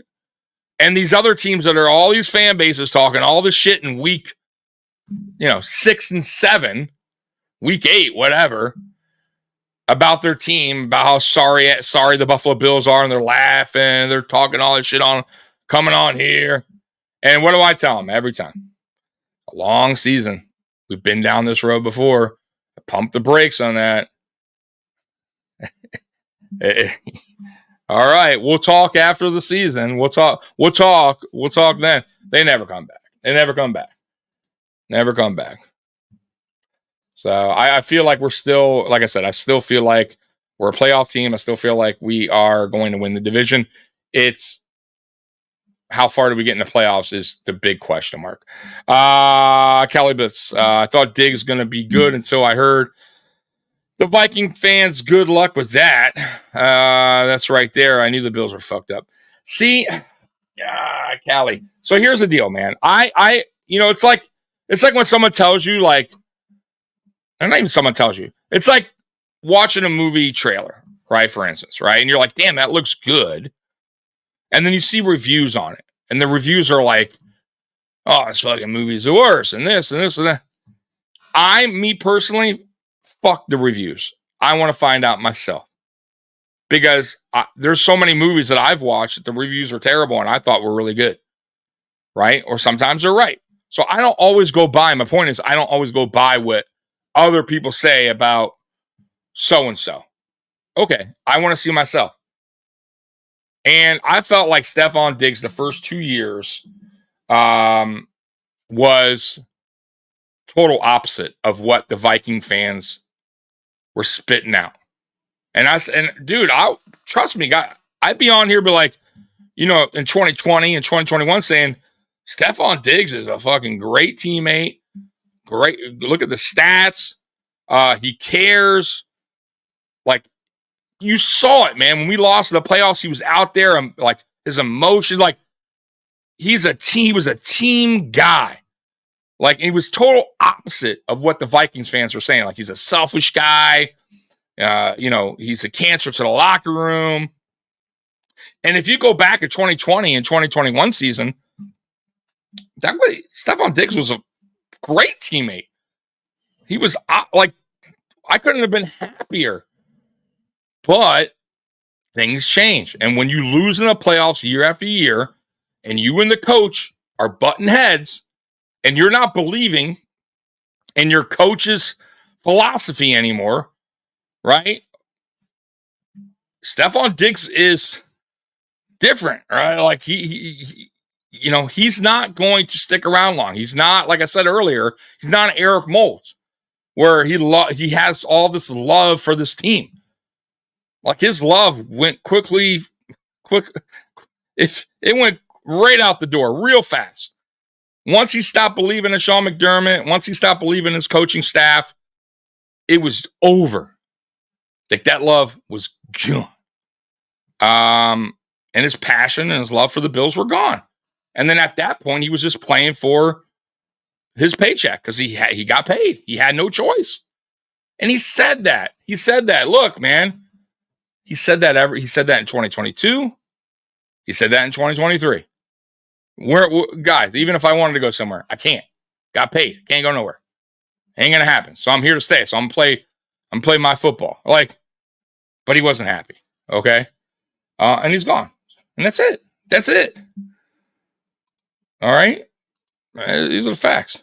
And by the way, trust the process crap is old garbage. I don't want to hear it anymore. I don't fucking like that whole thing is done. Like just McDermott. Like just fucking do it already. Like whatever's going on, whatever that wall you're hitting, you got to fucking figure it out. Like, because the players still love you and the players are still backing you. But as you could see, what happened with Diggs is going to happen again with somebody else. Diggs was just outspoken like that. And he made more of a bigger scene and cried a little bit more to force his way out of Buffalo. But I promise you, if we can't get it done another season, and then another season goes by, and we can't get it done again, it's not going to be just the media talking and me talking about Sean McDermott. It's going to be the players. I promise you. And you're not going to hear Josh Allen come out and say, I'm not saying Josh Allen, because Josh Allen's never going to do that. Josh Allen is a stand-up guy. It's not his personality. He would never come out and say, I don't believe in this team. I don't believe in this coach. Like, he's not going to do that. He's not going to throw McDermott under the bus. You saw how he handled the Ken Dorsey situation, right? Like, it's not like he never threw Ken Dorsey under the bus.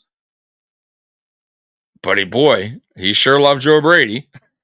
Right? Like, you know what I mean? He also give a lot of love to Joe Brady. You know what I mean? So, like, he's a good dude. He's not going to throw him under the bus, but I don't think he'll cry, my point is, when Sean McDermott eventually gets fired. If Sean McDermott can't figure this out as a head coach.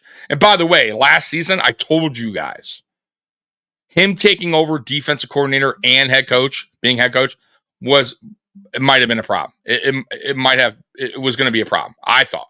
Or it could have been. And it was, in my opinion. I thought he juggled too much. I thought, like, dude, like Sean McDermott, you're not even there yet as a head coach. You haven't even gotten us to the Super Bowl yet.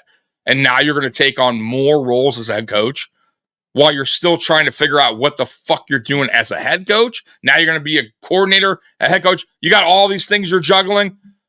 And then Ken Dorsey's not doing his job. And now you got all this going on. Like, it was so much going on top of everything he had on his plate.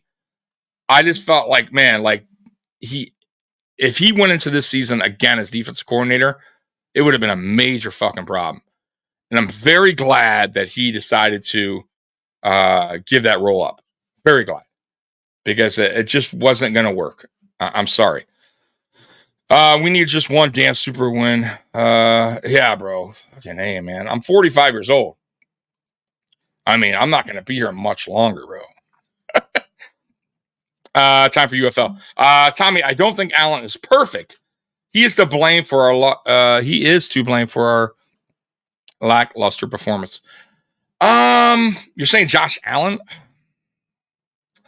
I'm going to tell you, man, go look at his stats in the playoffs. They're pretty fucking good. I believe he like set records in the playoffs. Like Josh Allen, let me tell you, man, Josh Allen can only do so much. Like, I get where you're going. And I'm not saying he's been perfect in the playoffs. But he's been damn good. And I get it. Like, no matter what, when your team loses, it always goes back to the quarterback for some reason. I am not a believer of that. I don't believe in that. Same thing with coaches, same thing with coordinator. Like, I try my best to take a big step back, look at the big picture, and see why this team failed in the playoffs. And it's definitely not Josh Allen. You got guys like I said, once again, Stephon Diggs, who has done jack shit in the playoffs since he's become a Buffalo Bill. And I love him. Like I said, he's done great work here. But where's his production? Nobody wants to point the finger there, right? What about the drop percentage by these receivers? The fact that we led the league last year in drop percentage, that the fact that the year before we were top 3 and the year before we were top 5, terrible. That's not Josh Allen. What about the coaching mistakes? What about the 13 seconds? Is that Josh Allen? Josh Allen led the offense right down, got us the lead. 13 seconds, that's enough to win the game. That's not Josh Allen. Right? What about last year in the playoffs? Why is the coach doing a fake punt, right, on his own end of the field, own side of the field? Because why? Because it came out and said he knows the defense can't stop Patrick Mahomes. Okay, I'll buy that. But we had the opportunity to go down, score, and he goes for a field goal, knowing even if we make it, there's still almost 2 minutes left where the Chiefs go down and win the game. Anyway, so why not go for it? You went for it, a fucking fake punt on your side of the field, but you won't go for it here. What are you doing? Like pick one or the other, man. He's bad challenges, bad timeouts. Sean McDermott has cost his team more than anything. The defense has collapsed over and over and over and over and over. I'm telling you guys, go back and look. Over and over and over and over and over and over. It's not Josh Allen. He's not fucking Mr. Perfect in the playoffs, but he's damn good. He's damn good. Don't let people fool you or trick you into thinking it's Josh Allen can't do it. Josh Allen's the reason why the Buffalo Bills can't get to the next level. Bro, it's not Josh Allen, bro. I will say this. The 2022 loss to the Bengals was a team loss. I didn't think Allen played good. I didn't think anyone played good. That's a total team loss. But I think every other year it's been the defense. Sean McDermott. Defense of Sean McDermott, man. That's how I see it. But listen, everybody has their opinion. You can see how you want to see it. I'm not here to try to say you're wrong or anything like that. Let's see here. I meant some blame. Maybe not even this year, but previous playoff. I think the only game that he really struggled in was that Bengals game at home.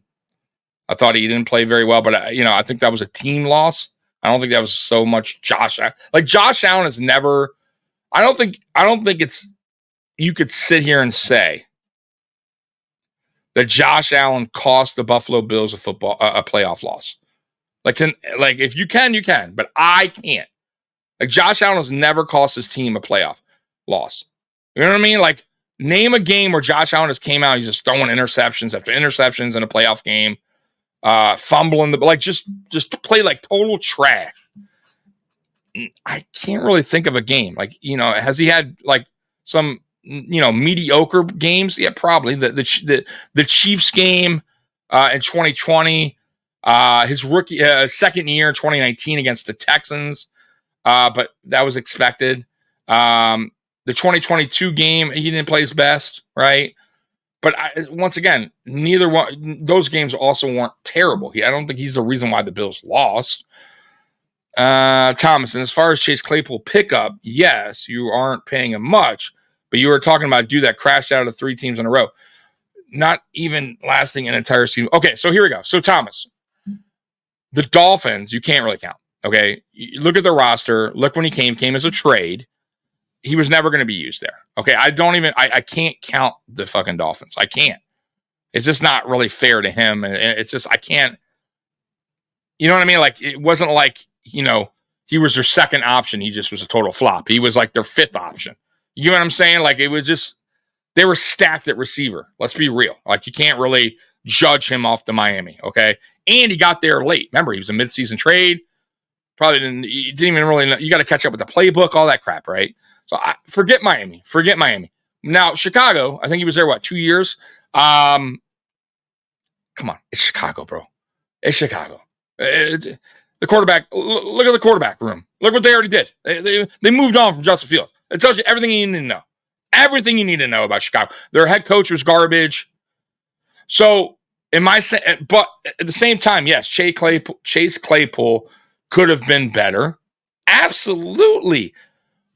But why did he get shipped off, Thomas, from Pittsburgh? His play? Not really. Had nothing to do with his play. It had to do with his him being arrogant, him being a me guy, a selfish guy, right? Costing the team by doing dumb shit that, for penalties or, celebrating when the team's needing to hurry up because the time is running out. Like, dumb shit like that. Doing selfies and dancing, before the game, not on the team's logos, not paying attention. And just, it was him and I forget the other guy. Juju. They just made it about them. So I don't know if it was so much a production value on why Chase Claypool is on his fourth team. You get what I'm saying? I think it's more, like I said, it's just him just being immature, thinking he's the man already because he had a good rookie year. And hopefully he manned up and hopefully he learned from that and he could be a better player. But we're not, listen, Chase Claypool wasn't the first signing after Stephon Diggs was traded. Like, you know what I mean? It wasn't like, hey, we got rid of Diggs, but guess what? We signed Chase Claypool. He's a guy. Like, nobody's saying that. Nobody in their right mind is saying Chase Claypool is the answer for the Buffalo Bills. All we're saying, or at least all I'm saying, is the guy's shown his ability to be a productive receiver. He's still young, and he's worth a gamble. That's it. Listen, if it doesn't work out, who cares? You get what I'm saying? Like, who cares? Nobody cares. Nobody cares. You know who will care? Chase Claypool, because he'll be fucking going to Canada. Because nobody will want him. But if it works out, you and everyone else that were like, oh, what a fucking dumb pickup. The guy's a fucking terrible player. Blah, blah, blah. You will be saying, well, shit, that was a pretty smart move by the Buffalo Bills. You get what I'm saying? But if it doesn't work out, you can't come back here and be like, you guys are idiots. You guys signed Chase Claypool. Bro, we gave him a fucking minimum deal. You know how many players get minimum? Who cares? Like, nobody cares. You get what I'm saying? So that's how I feel about this situation. Like, what we did to replace Diggs was through the draft. Keon Coleman. Now, if he doesn't work out, then then fine. Like, I'll take that. I'll take that heat where guys like, hey, you guys fucking traded back. You fucking had your chance of Worthy and Leggett, and you got Coleman. He didn't work out. And you guys traded Diggs. You guys were, what a fucking dumb move by bringing. I get that. I'll go with that. But the season hasn't even kicked off yet. We don't know anything yet. So let's wait. Let's wait and see. That's how I feel. All right. Thank you, Spin. Where's the Allen lackluster performance? At least 3 of the 4 losses of the regular season. Allen got the balls. Bills the lead and under 2 minutes to go in the playoff game. That's exactly what I'm saying, Spin. That's exactly what I'm saying. Like, I honestly, like, if we're gonna like talk about Allen like in the playoffs, like the only games I can really throw out there that I'm like, he didn't play his best was 2019 against the Texans, which, come on, he was still trying to find himself as a player. You know what I mean? He wasn't fine-tuned then. He was still a little erratic in his play. I mean, he's still erratic now, but it's not as bad. And then I would say 2020, he had an okay game, but AFC championship game,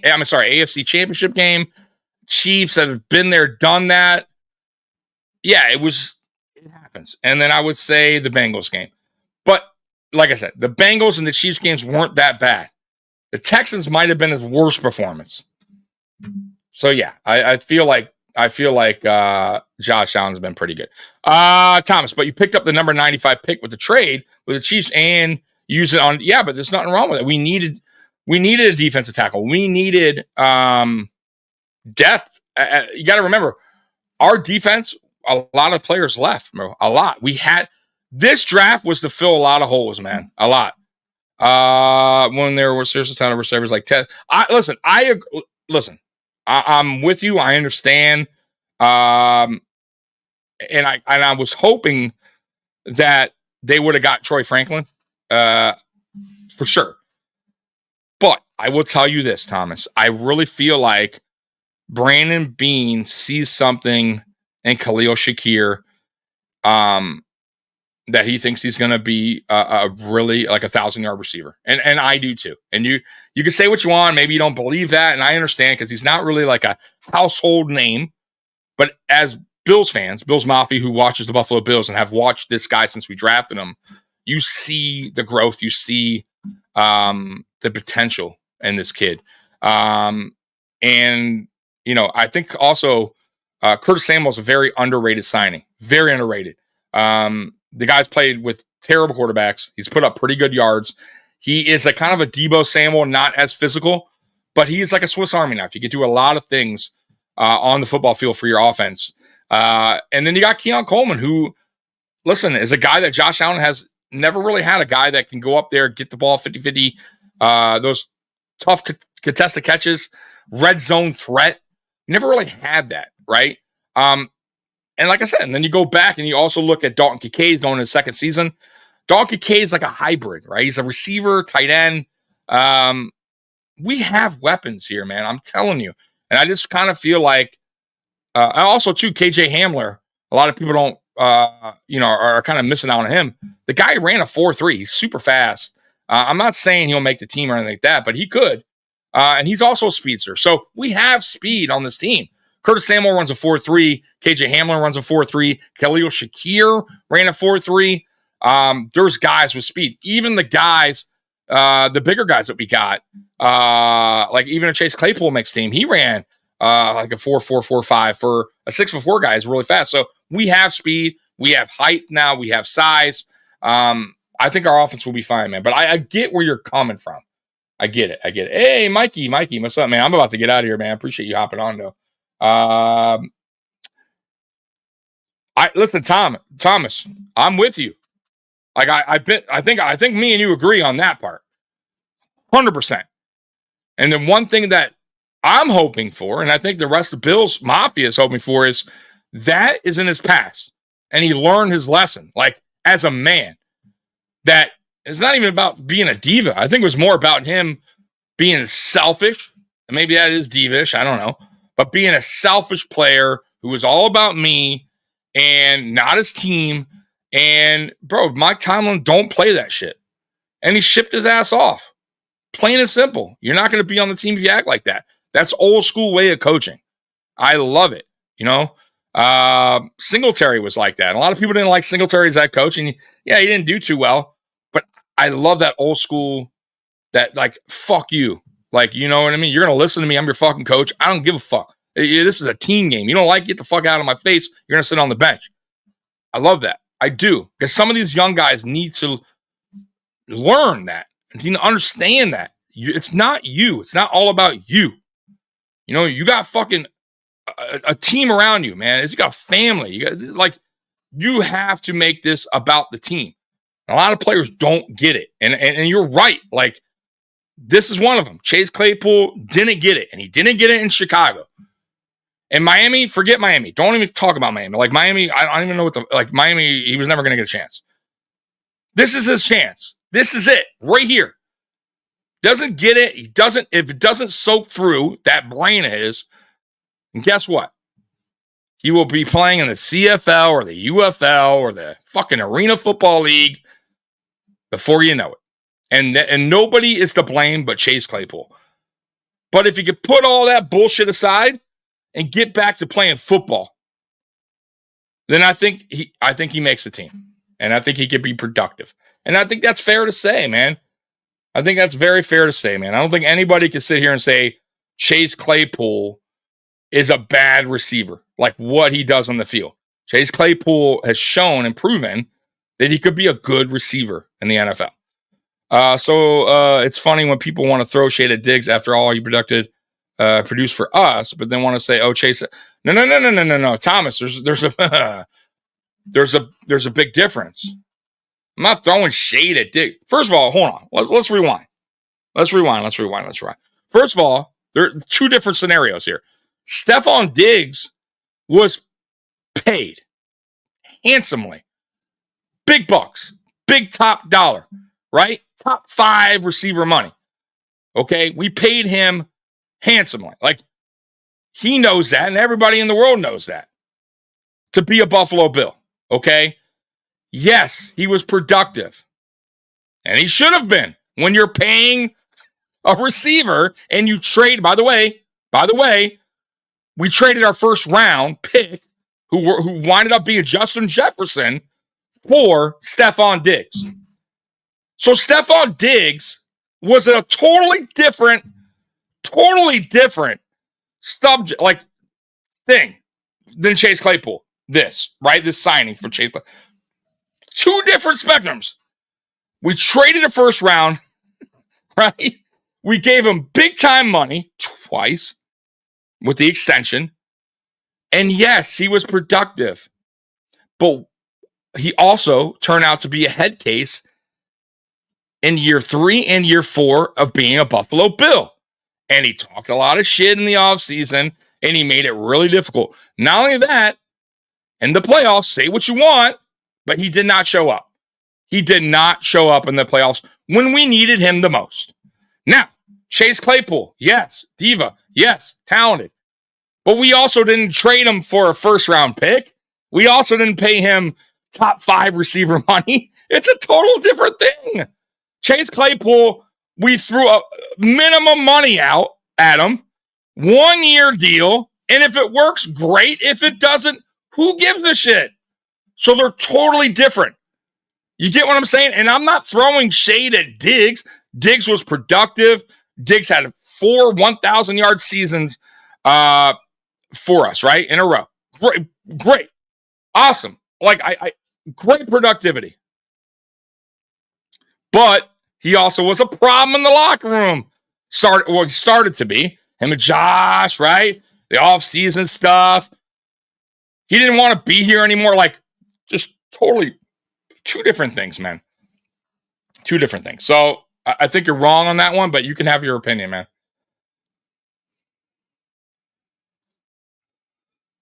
I'm starting to think Bean has a thing for big receivers. I know. Hey, Sarah. Listen, I was preaching like for Mikey, my co-host, who's actually, if you guys see Apex 00 in the chat, that is Mikey. That's my co-host. He's at work, so he can't be on with me right now. But he knows, and he can vouch for this. I've been preaching this shit for like years, that the Buffalo Bills need to get bigger at receiver. Like, they need to. They need to get Josh Allen, that guy that can go and get the contested catches. Also, the red zone guy, a guy that gives fades to. Go up there and get it. You know what I mean? Like, Josh Allen's always had smaller receivers. John Brown, Cole Beasley, Stephon Diggs. None of these guys were like these big type receivers that can out physical, go get that ball. Gabe Davis was the closest to it. 6'2". He was a bigger size receiver. And honestly, I thought Gabe Davis was a good number 2. Was he the greatest number 2 out there? Obviously not. But he put up decent numbers, right? Back-to-back seasons with 850 yards. Like, that was a pretty good year. I'm not going to hate on Gabe Davis. Also, he showed up in the playoffs when it counted the most. But we needed to get bigger. And we needed to get guys that are better, at catching the ball, right? Because the one thing, like I said, the Buffalo Bills have been bad at is drop percentage. And the guys that we added all have pretty good hands. So, especially Keon Coleman. But yeah, man, I'm so glad that we have gone that route. But my God, like Bean, like went that route plus some. Like, man, like he's going really like I think we probably had like I said, the tallest receiver room in the NFL. If I had to guess, I mean, I have to look around, but my God, who is getting a chance? That's a great question. I'll tell you what. Listen. If he makes the roster, I'm talking about if he makes the roster, 53, I'll buy a Chase Claypool jersey. You know why? Because I'll get it from China. I'll spend $35 on it. So why not? And who cares? Like, you know what I mean? For sure. But I am getting a Keon Coleman jersey. That's no doubt. We aren't replacing Diggs. We'll be running a new offense. I agree with that as well, Apex, Mikey. Again, it's the entire process that it takes that I take issue with.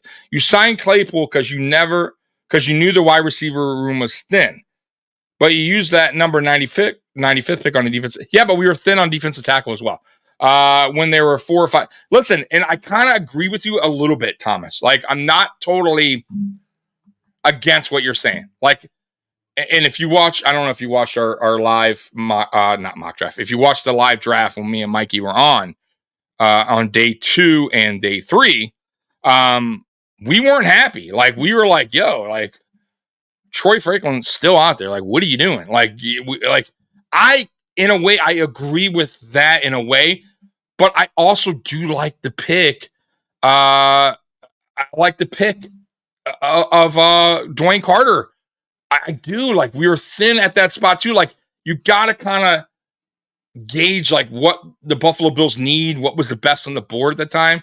And I also really truly believe that Brandon Beane is looking at the receiver room after he drafted Keon Coleman, or even going into that draft knowing that they're going to probably draft Keon Coleman, and said, okay, here's what we got. And by the way, this is before there is no way that Brandon Beane going into that draft, by the way, was going, you know what?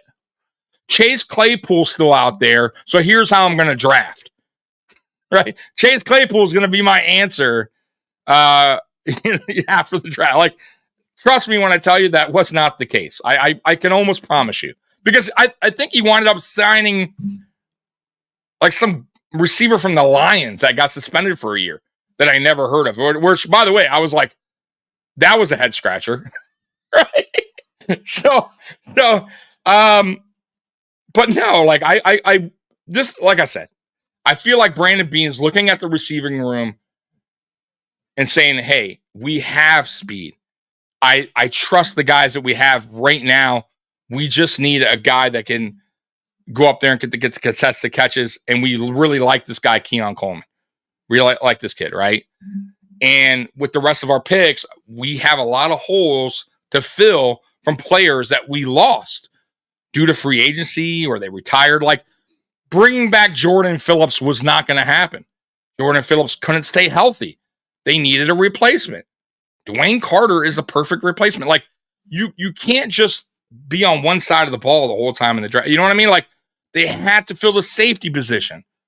They had to get a center. They had to get a defensive tackle. Like, you got to have depth. You know what I'm saying? And, like, I don't think he was going, like I said, I don't think he went into that draft going, Chase Claypool is out there. And you know what? Like, he's the answer. Like, I don't think that was it. I think he looked at the receiving room as it was right there and then and said, Khalil Shakir is a guy that I trust. I think is going in the right direction. Or, I think could be maybe 800 to 1,000-yard receiver. I think Dalton Kincaid's going to be a guy that's going to get over 1,000 yards. He's looking at everybody. I think Curtis Samuel's a guy that's going to get, 1,500 all-purpose. Like, he's looking at this going, hey, this is what I could do.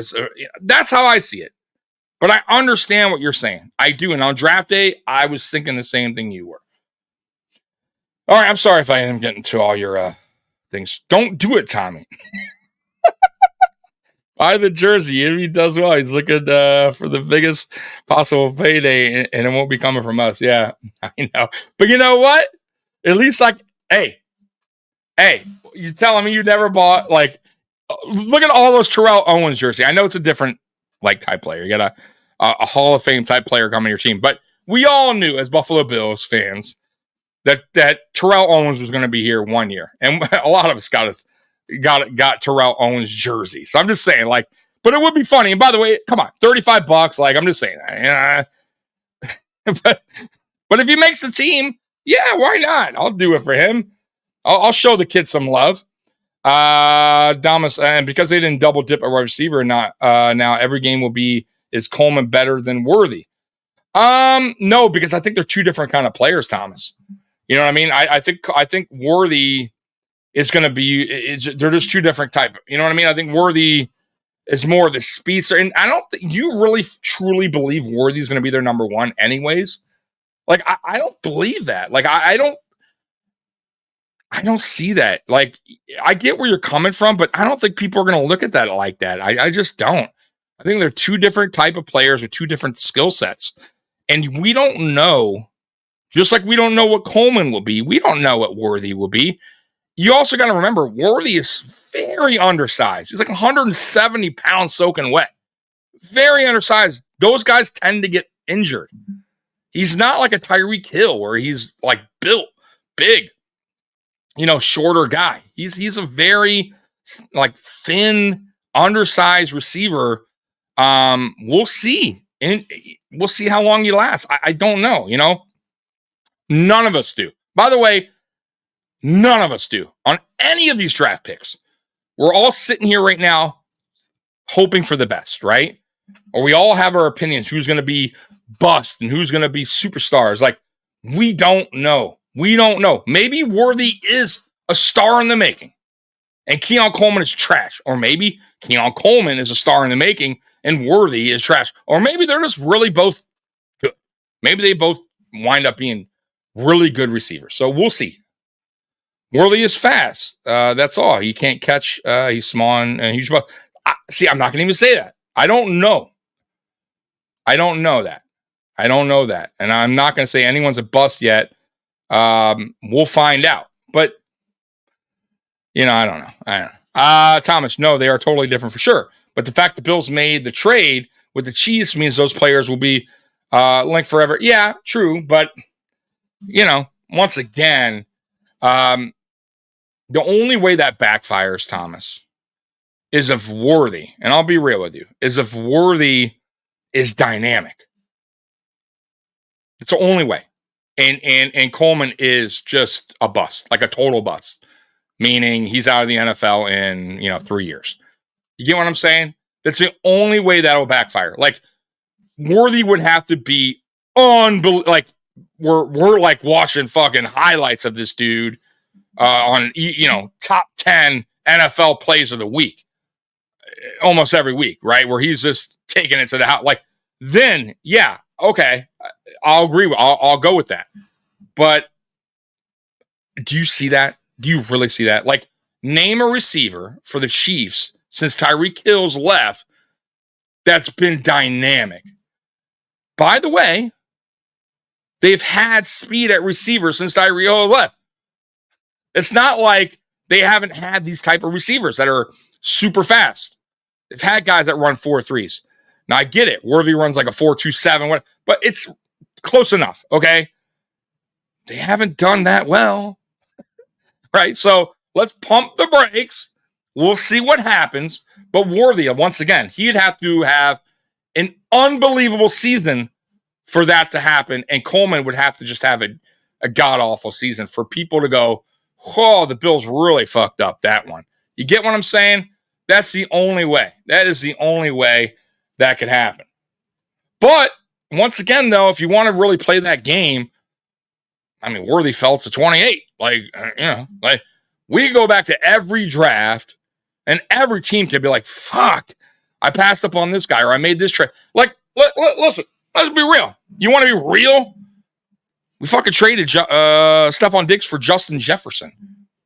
I mean, in a nutshell. I mean, I don't know. I think I would, if I could do it over, I probably want to make the trade. I'd much rather have a Justin Jefferson on a rookie deal who's putting up better stats. Or, similar stats, let's say, right? Similar to better. I guess they're similar. I shouldn't have said better. I'm sorry. similar stats, but I think has a higher, like, is younger and is not in the approaching his 30s. How about that, right? And you could have done so much more on a rookie deal, like added more pieces around, right? Instead of paying Stephon Diggs all that money. And that's why we're in a hole we're in right now, blah, blah, blah. Like, so I'm just saying the draft is tricky. A lot of teams can go back and go, oh, fuck, man. We traded for this guy. We missed out on this guy. Missed out on this guy. You know what I mean? Shouldn't. That's the draft is tricky, man. The draft is tricky. And then also go work the other way, right? We can look back at this draft and go, damn, like, thank God the Bills drafted Keon Coleman. Or damn, thank God the Bills drafted Solomon. Like, we don't know yet. Like, let's wait. Let's see what these players develop into before we start, like, saying it's a bad draft or Brandon Beane should have done this. Like, I'm guilty of it too, but I think I'm guilty more on the moment, meaning draft night, like where your emotions are running high and you want what you want, and when you don't get it, you're like pissed off, right? But then when the smoke clears and you really sit back and look at each draft selection and you go, okay, I get it, but let's see what happens during the season, right? Let's see how it all works out. And then that's where I start to calm down. Thomas Manley sounds like famous last words. Like, for me, you never trade with your division rival. I don't give a fuck if you know you're getting your guy or not. Let Worthy fall to them at 32, then just make. Listen. I'm not gonna lie. That pissed me off too. I get it. Like, why the fuck you're trading with the Chiefs? It's one team that you can't get by, and you're just you feel like you're helping them out. But at the same time, Brandon Beane was brutally honest. Said, look, nobody else was giving us a third. Okay, and we took it. And this is what we wanted. We didn't feel like Worthy or Leggett was worth drafting in the first round. And they weren't what we were looking for. And to me, it sounded like Keon Coleman was their guy. And yeah, maybe they had like guys like Brian Thomas Jr. and obviously Marvin Harris Jr. But those guys weren't going to be able to get it. They knew they were going way early in round one. So after that, they said, okay, here's what we want. And we feel like we don't need to draft Keon Coleman in the first round. We can get him in the second round. And we can get capital for that, draft capital. That's what they did. I'm not mad at it if it works out. But like you said, I get it. If it doesn't work out, yeah, of course it will backfire. Of course. And I'll be right with you on here going, damn, like Brandon Beane fucked up. Should have drafted this guy. Shouldn't have traded. I get it. But right now I can't say that. I like the picks. I like Keon Coleman. Matter of fact, Thomas, I did a video on why the Buffalo Bills should draft Keon Coleman with the first pick. So I was sold on Keon Coleman. I didn't hate the pick. I didn't understand why they didn't draft another receiver. I'm with you there. But I feel like Brandon Beane trusts what he has right now in the wide receiver room. And it had nothing to do with Chase Claypool. Nothing to do with Chase Claypool. If we didn't trade with KC, someone else would have. Yeah, I think so too. And it didn't matter anyways. We weren't drafting either one of those guys, by the way. Neither Worthy or Leggett was never on the board. I hate to tell you that. I wish we could have saw the board. Remember they did that Buffalo Bills video of the draft process and the draft war room or whatever? They had the board blurry. I don't know if you guys saw it. They didn't show you like what was on the board, the players there. I guarantee though they weren't there. I promise you. They weren't on the first round. They never planned on drafting Worthy or Leggett. Mikey, I was so mad we didn't draft Parham at Thessalia. We've definitely made some draft mistakes. Brandon Beane isn't perfect, but I don't think any of us are, man. No, none of us, bro. None of us here are GMs. None of us are perfect. And even if we are GM, you don't think, listen, GMs get fired all the time. GMs get hired, right? Like I'm sure the GM that got fired thought he was making the right choices for his team until he wasn't, right? Until he got his walking papers, right? But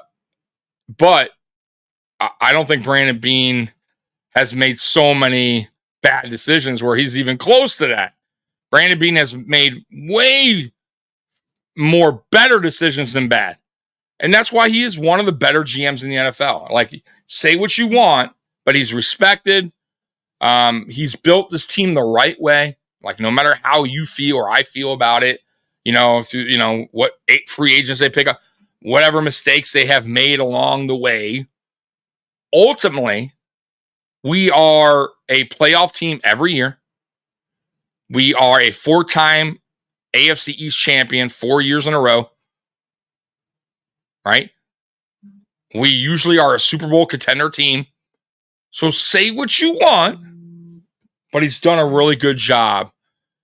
And I've been a fan since 89. I lived through the drought years with bad GMs.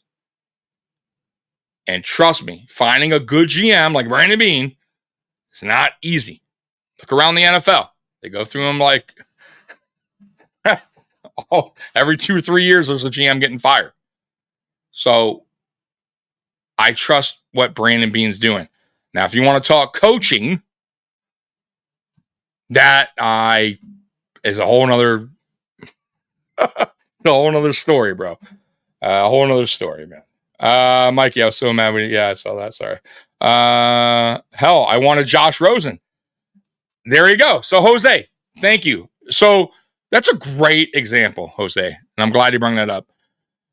Go back in that draft, 2018, and look at all the clips out there. Go back. I wish we could go back on Twitter and see all the negative fans. By the way, a lot of Bills Mafia saying, booing the pick. Terrible pick by Brandon Beane. Josh Rosen, we got the wrong Josh. And boy, like, how stupid do these people feel today? Right? I wasn't one of them. I was screaming in my car on the way to work when we traded up to get Josh Allen. Like, I would have been so mad if we got Josh Rosen. I would have been so pissed off, yo. Like, I knew Josh Allen needed work. Like, I knew that part. I knew that he was going to not be, like, right out the gate, this, unbelievable quarterback. Like, I knew it was going to take a couple years to get him right. But I also saw everything this kid had, like, tools-wise, and a good kid from a good family. I wanted that. He was Buffalo. And thank God they drafted him. And Brandon Beane made the right choice. Why a lot of people out there were like, oh, Josh Rosen or Darnold or whatever. Like, so that goes to tell you, like, pump the brakes a little bit on sometimes, especially with Brandon Beane. He makes the right decisions more than he makes wrong decisions. So I'm just saying. I just wanted a franchise quarterback that draft, so I got what I wanted. I didn't know the difference between any of the quarterbacks at the time. Yeah. I mean, a lot of people out there are guilty of the hate, towards Josh Allen when he got drafted. Not me, thank God. I was not one of them. Thomas, the Chiefs wanted to trade up with the Broncos to take Paxton Lynch the year before they lucked into Mahomes. Sometimes it's swings you don't take. Yeah, absolutely. Listen, it's the draft is funny, man. You can get a top 5 player, man. You can get a number 1 pick in the draft. Sometimes that shit just don't work out, bro. So sometimes you just got bad luck, and the player was dynamic in college, and he just doesn't take that into the NFL. Like, it just doesn't work out, or injuries play a part. Draft is tricky sometimes. Best player for the Chiefs is all the defense coordinators that they never put a safety on Kelsey. Coleman is better blocker and has a way better personality. Yeah, I'm good with, like, I think Coleman is going to be a really good player. I just don't know if year 1 he's going to be like, wide receiver 1. Like, Mikey thinks so, and I hope so. Like, I really do. Like, I really hope Keon Coleman evolves into that role year 1. But I think going into this season is going to be Khalil Shakir. I think he will be wide receiver 1. I think Coleman will be 2. And Sam will 3. That's how I see it. But we'll find out. I could be totally wrong on that. Oh, man, I've been on here a while, guys. 2 hours. So, look, man, I got work tonight, guys. So I appreciate all of y'all once again for sticking with me, man. 200 of y'all. I think it was up to like 300 at one point. So if you guys are new to this channel, man, do me a favor. Subscribe. Hit that like button. If you liked it. If you didn't, you can hit thumbs down. Either way, it's good for the algorithm.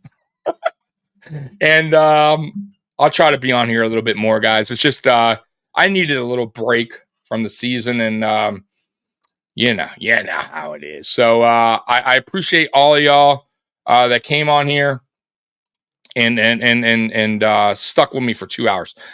No, I got work tonight, man. I got work. I work Tuesday, Wednesday, Thursday night doing security. I'm a bouncer at a bar, and I usually take a nap around 5 o'clock. 5 to like 7:30, like a little power nap, and then I got to go to work. So it is what it is, guys. But I'll be back Friday night with Mikey at 9 o'clock for Friday Night Lights. So you don't want to miss that. I appreciate you too, Thomas, man. I appreciate you all taking the time and watching me today. It is better. It is better. It's better when Mikey's here. But one thing Mikey can't do is go solo. So, if you guys want to, get some content during the week on like odd times like this, it'll just be me and you'll have to deal with me. You'll just have to deal with good old Tommy. I know Mikey it is better, obviously, with Mikey. By the way, I could not do, like, this channel would not be where it's at without my co-host, Mikey. Like, this channel has, this channel has come a long way, and Mikey is a big part of this channel's growth. And I love you, man. Like, honestly, I appreciate everything you've done for me, for this channel, being a part of this journey with me, and all of you guys too. Everybody that's subscribed to this channel, everybody that's stuck with me, everybody that's are members of this channel. Because, by the way, you guys, if you want to become a member, you don't have to, obviously. It's $5 a month. During the season, I do put out member-only videos where it's like just for members only to watch. But that's up to you. It just helps support the channel. You don't have to, like I said. But just your support along this way has been great. So thank you so much. We'll be back Friday Night Lights. And at 9 o'clock, you don't want to miss that, because me and Mikey will go through the schedule. Mikey should get a room. Yeah, we should get a room, and we'll invite you, Spin. You can be there with your camera, okay? Smart ass. Because that's what Spin wants. You know what I mean? That's Spin's dream. Is Mikey doing a live stream? I don't think so. So he doesn't do solo videos, man, Thomas. So that's my department. So like during the season, you'll see like video. I'll do videos solo. Sometimes I'll hop on when he can't. As far as live streams go, I started this channel doing a lot like solo, so I was kind of used to it. Mikey likes that kick back and forth with a host. So me and Mikey we work great together as far as that goes. So no, so Mikey won't be. Mikey's not a solo guy. You won't be going solo. So we'll be back Friday though. So Friday night, 9 p.m. I'll schedule it probably Thursday or Friday morning. So just hit the notification bell. It'll always tell you guys when we're going live. So yeah, man, appreciate you too. So anyways, appreciate you guys. Once again, I said I was out of here. I just talked for another 20 minutes. So I'm out of here, man. Appreciate you guys. Love you guys. Bills Mafia, you're the best. Peace. I'm out of here. I'll play that outro. I'll play the outro. Okay.